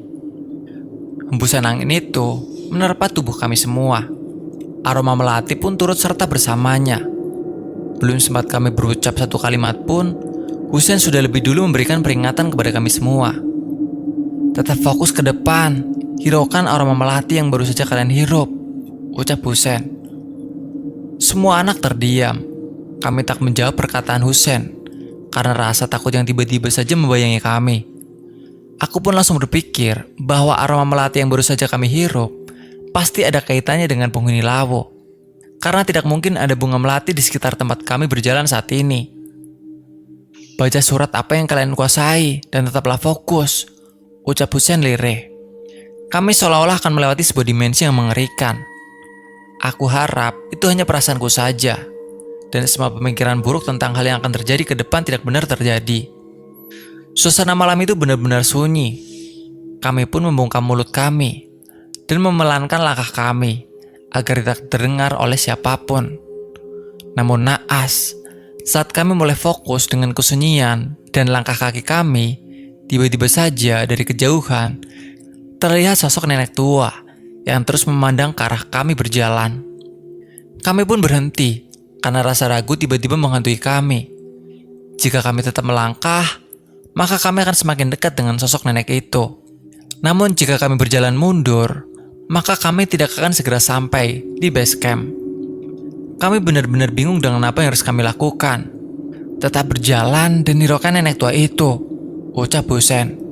Karena Imran merasa takut berada di depan, ia pun akhirnya meminta Husein untuk berjalan di barisan paling depan. Akhirnya kedua pun saling bertukar posisi. Kami benar-benar mengikuti komando dari Husein. Meskipun dalam rombongan kami, akulah leadernya. Namun jika berkaitan dengan hal-hal gaib, aku pun tidak berani. Saat kami melewati nenek tua itu, tiba-tiba saja kami melihat sosok lain yang ada di belakang nenek tua itu. Ada ribuan makhluk mengerikan di belakang nenek tua itu yang membuat konsentrasi kami semua seketika buyar. Karena rasa takut, akhirnya kami semua pun berlari tanpa arah. Kami bertujuh saling terpencar. Husein sudah mengingatkan jika kami harus tetap fokus. Namun rasa takut yang kami alami benar-benar menepis semua ucapan Husein. Kami merasa seperti dikejar-kejar oleh nenek tua beserta antek-anteknya. Karena hal tersebut, kami pun melupakan Dila yang sedang dalam kondisi kurang baik. Ketika kami semua sudah berlari jauh dan bayangan nenek tua beserta antek-anteknya menyeramkan itu tiada, aku hanya melihat Husein di sebelahku, sementara teman-teman yang lain tidak ada. Aku yakin mereka semua pun berpencar ke arah yang tidak jelas. Entah ada yang tertinggal atau ada jalan yang lebih dulu. Husein, gimana ini? Yang lain di mana? Ucapku kepada Husein. Udah aku peringatkan untuk tetap fokus, tapi kalian memilih untuk berlari tidak jelas untuk menghindari amukan makhluk-makhluk mengerikan itu, ucap Husein. Mereka benar-benar ngeri, Sen. Wajar kami ketakutan, ucapku. Kita harus cari mereka semua sampai dapat, ucap Husein. Kita harus tolong Dila terlebih dahulu. Aku yakin dia nggak jauh dari tempat awal kita berlari, ucapku. Semoga dia baik-baik aja, ucap Husein. Aku dan Husein pun kembali berbalik arah ke tempat awal di mana kami semua berlari dan berpencar. Sepanjang perjalanan, aku pun memanggil satu persatu teman-temanku, berharap mereka semua mendengar teriakanku. Sudah beberapa langkah kami berjalan, namun kami tak kunjung menjumpai siapapun. Aku pun sempat hampir putus asa. Namun Husein terus mengingatkan kepadaku bahwa aku juga harus bertanggung jawab atas persoalan ini. Terlebih lagi aku adalah leader dari rombongan pendakian ini. Tepat di tepi jurang, aku melihat ada 3 pendaki yang terlihat tidak asing bagiku. Aku dan Husein pun bergegas untuk menghampiri 3 pendaki yang saat itu terlihat tidak baik-baik saja. Benar saja, saat kami sampai di tepi jurang, ternyata 3 pendaki itu adalah bagian dari rombongan kami sendiri. Mereka adalah Imron, Hasan dan juga Tari. Aku benar-benar lega ketika berhasil berjumpa dengan mereka bertiga. Aku pun langsung memastikan kondisi ketiganya yang terlihat tidak baik saja. Tubuh mereka benar-benar kotor. Ransel yang mereka bawa pun tak ada bersama mereka. Wajah mereka benar-benar lelah dan banyak luka yang ada di tubuh ketiganya. "Kalian baik-baik aja kan?" tanyaku. Mereka tak menjawab pertanyaanku. Napas mereka benar-benar terengah-engah. Aku lantas menanyakan keberadaan Fajar dan juga Dila, yang kebetulan tidak bersama mereka. "Fajar, Dila kemana? Mereka nggak bareng kalian?" tanyaku. Saat aku menanyakan perihal Dila dan Fajar, ketiganya justru menangis histeris. Seolah-olah menunjukkan bahwa peristiwa buruk baru saja mereka alami. Sontak tangisan ketiganya membuat aku dan Husein kebingungan. Karena di antara mereka, tak ada satupun yang bersedia untuk buka suara. "Apa yang terjadi dengan mereka? Kenapa kalian menangis?" tanyaku. "Dila dan Fajar baik-baik aja kan?" ucap Husein. Aku pun memaksa ketiganya untuk buka suara. Aku ingin mereka menceritakan apa yang sebenarnya terjadi. Hal buruk apa yang baru saja menimpa mereka. Dan bagaimana dengan Dila dan Fajar? Apa mereka baik-baik saja? Apa mereka masih tertinggal di belakang? Atau justru mereka sudah jalan lebih dulu? Setelah aku mendesak ketiganya, akhirnya Imron bersedia untuk buka suara. Ia menceritakan bahwa hal buruk baru saja menimpa mereka. Saat kami semua berhadapan langsung dengan nenek tua beserta antek-anteknya yang sangat menyeramkan, yang seolah-olah mengejar mereka. Mereka melakukan hal sama seperti yang aku dan Husein lakukan, yaitu berlari untuk melindungi diri. Namun saat aku dan Husein berlari ke arah depan, justru mereka berlari ke arah jurang. Mereka semua tidak tahu jika langkah yang mereka ambil adalah salah. Karena tidak melihat jalur di depan mereka dan tidak berhati-hati akibat rasa takut, mereka semua terjerumus ke dalam jurang yang begitu curam. Beruntungnya Imron, Hasan dan Tari berhasil memegang ranting pohon yang berada tak jauh dari tepi jurang. Ketiganya lantas berjuang sekuat tenaga, melepaskan beban yang mereka bawa, dan berusaha untuk naik ke atas. Dengan susah payah, ketiganya pun akhirnya berhasil selamat dari jurang yang curam itu. Namun tidak dengan Fajar dan juga Dila. Keduanya terperosok masuk ke dalam jurang, bersamaan saat Fajar mencoba untuk menyelamatkan Dila. Mereka bertiga pun tidak tahu bagaimana nasib Dila dan Fajar. Apa mereka selamat, atau mereka justru tidak selamat. Setelah menceritakan detail kejadian yang baru saja mereka alami, tangisan tak kunjung berhenti dari ketiganya. Mereka sangat bersalah karena mereka tidak berhasil menyelamatkan Dila dan juga Fajar. Karena kondisi yang benar-benar tidak memungkinkan, bahkan untuk menyelamatkan diri sendiri pun, mereka benar-benar kesulitan. "Kita harus telusuri jurang itu dan cari mereka berdua. Aku yakin mereka berdua masih bertahan," ucapku optimis. "Tapi kita nggak mungkin masuk dalam jurang yang curam itu tanpa ada alat yang memadai. Nanti bukannya kita berhasil menyelamatkan mereka berdua, justru kita semua yang celaka," ucap Husein. "Lalu apa yang harus kita lakukan?" ucapku. "Kita harus balik ke base camp dan minta bantuan. Yang pasti, kita harus tunjukkan kepada mereka titik menghilangnya Fajar dan juga Dila," ucap Husein.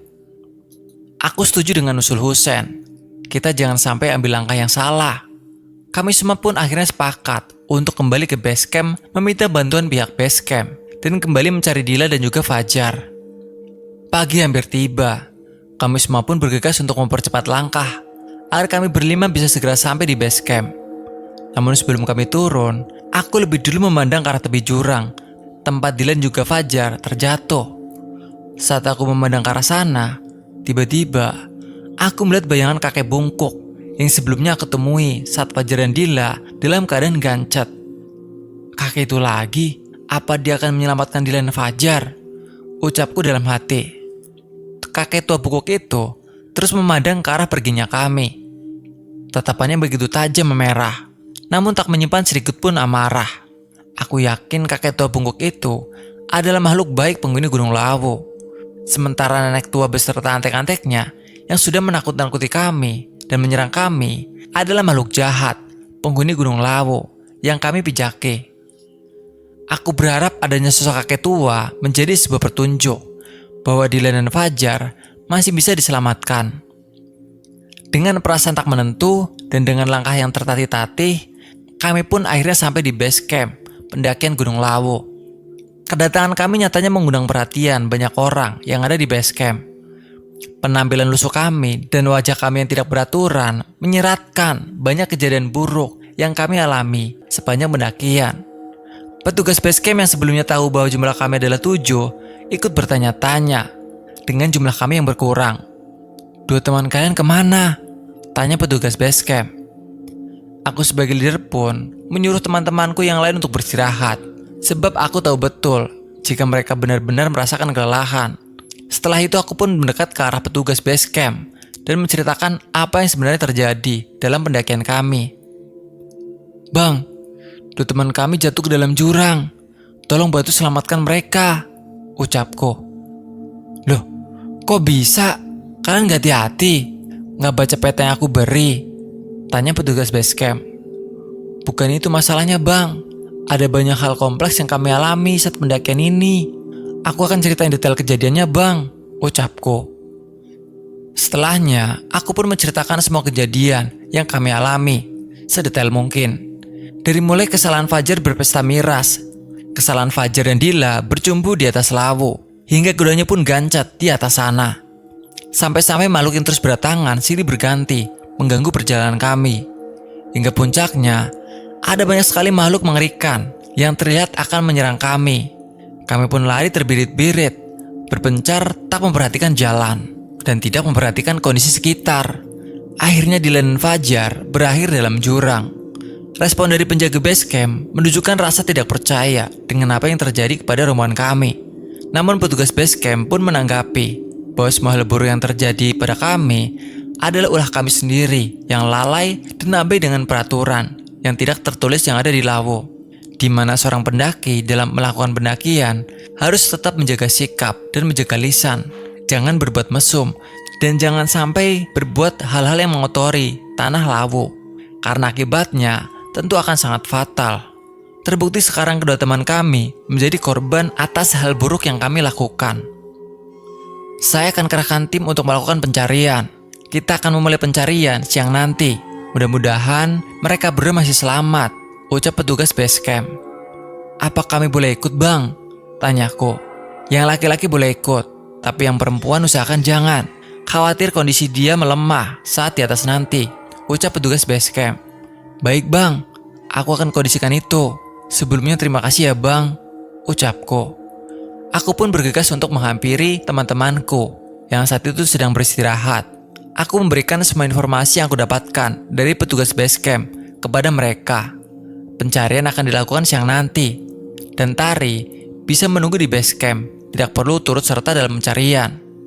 Awalnya Tari sangat ingin bergabung dalam pencarian Dila dan Fajar.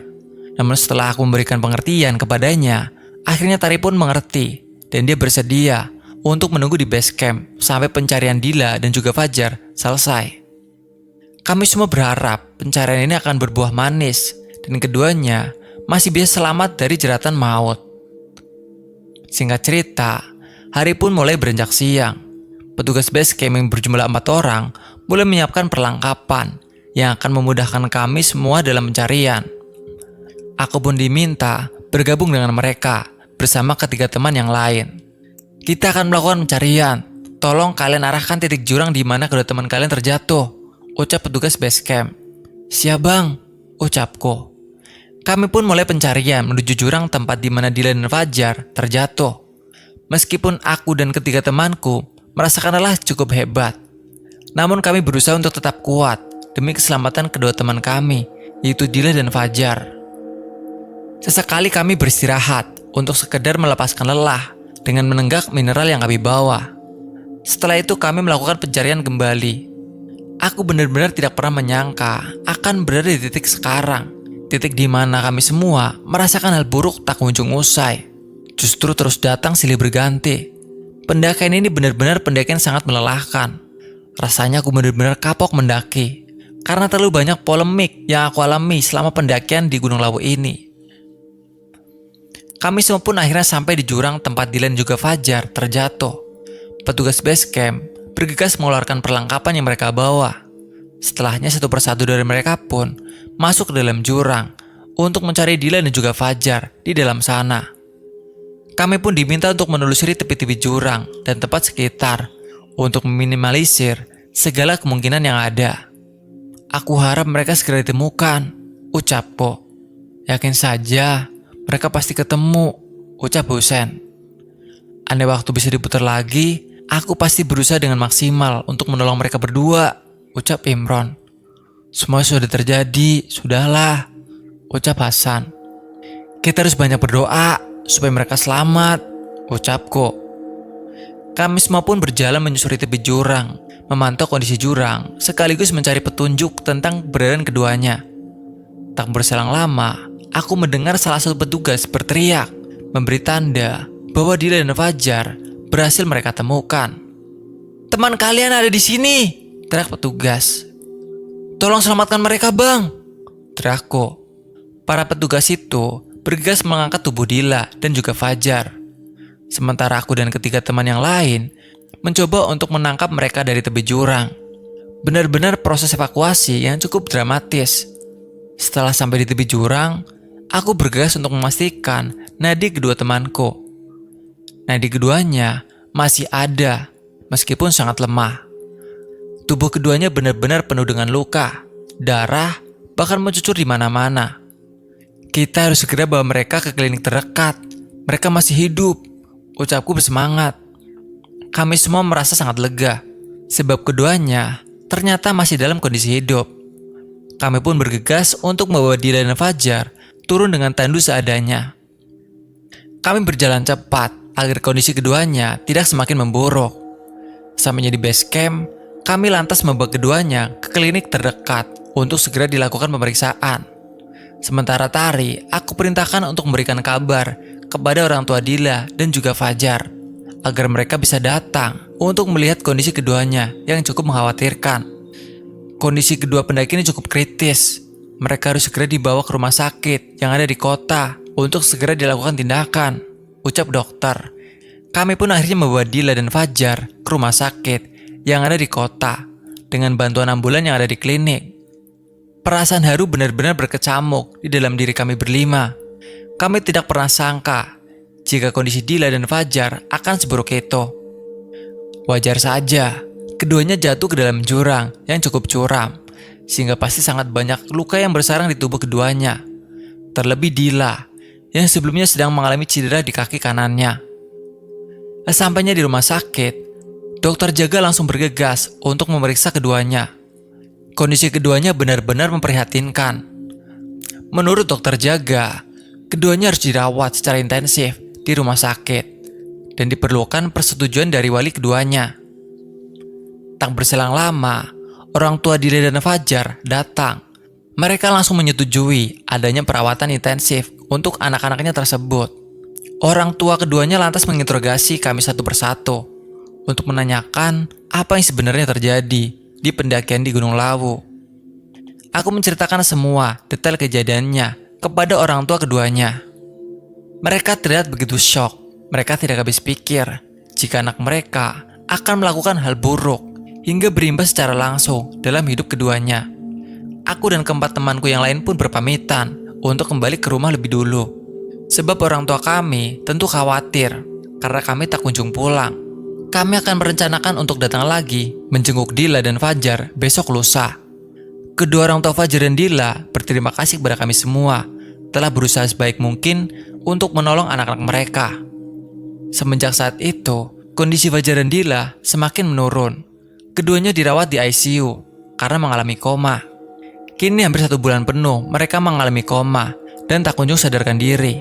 Banyak pembelajaran yang kami dapatkan dari peristiwa naas yang kami bertuju alami selama melakukan pendakian di Gunung Lawu.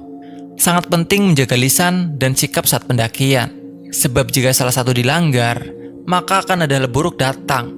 Dan balasan akan perbuatan buruk yang dilakukan akan diperoleh secara setimpal.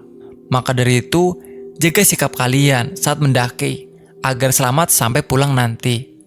Semoga kondisi Fajar dan Dila sekarang siuman dan sehat bisa beraktivitas seperti sedia kala. Sekian cerita ini, terima kasih.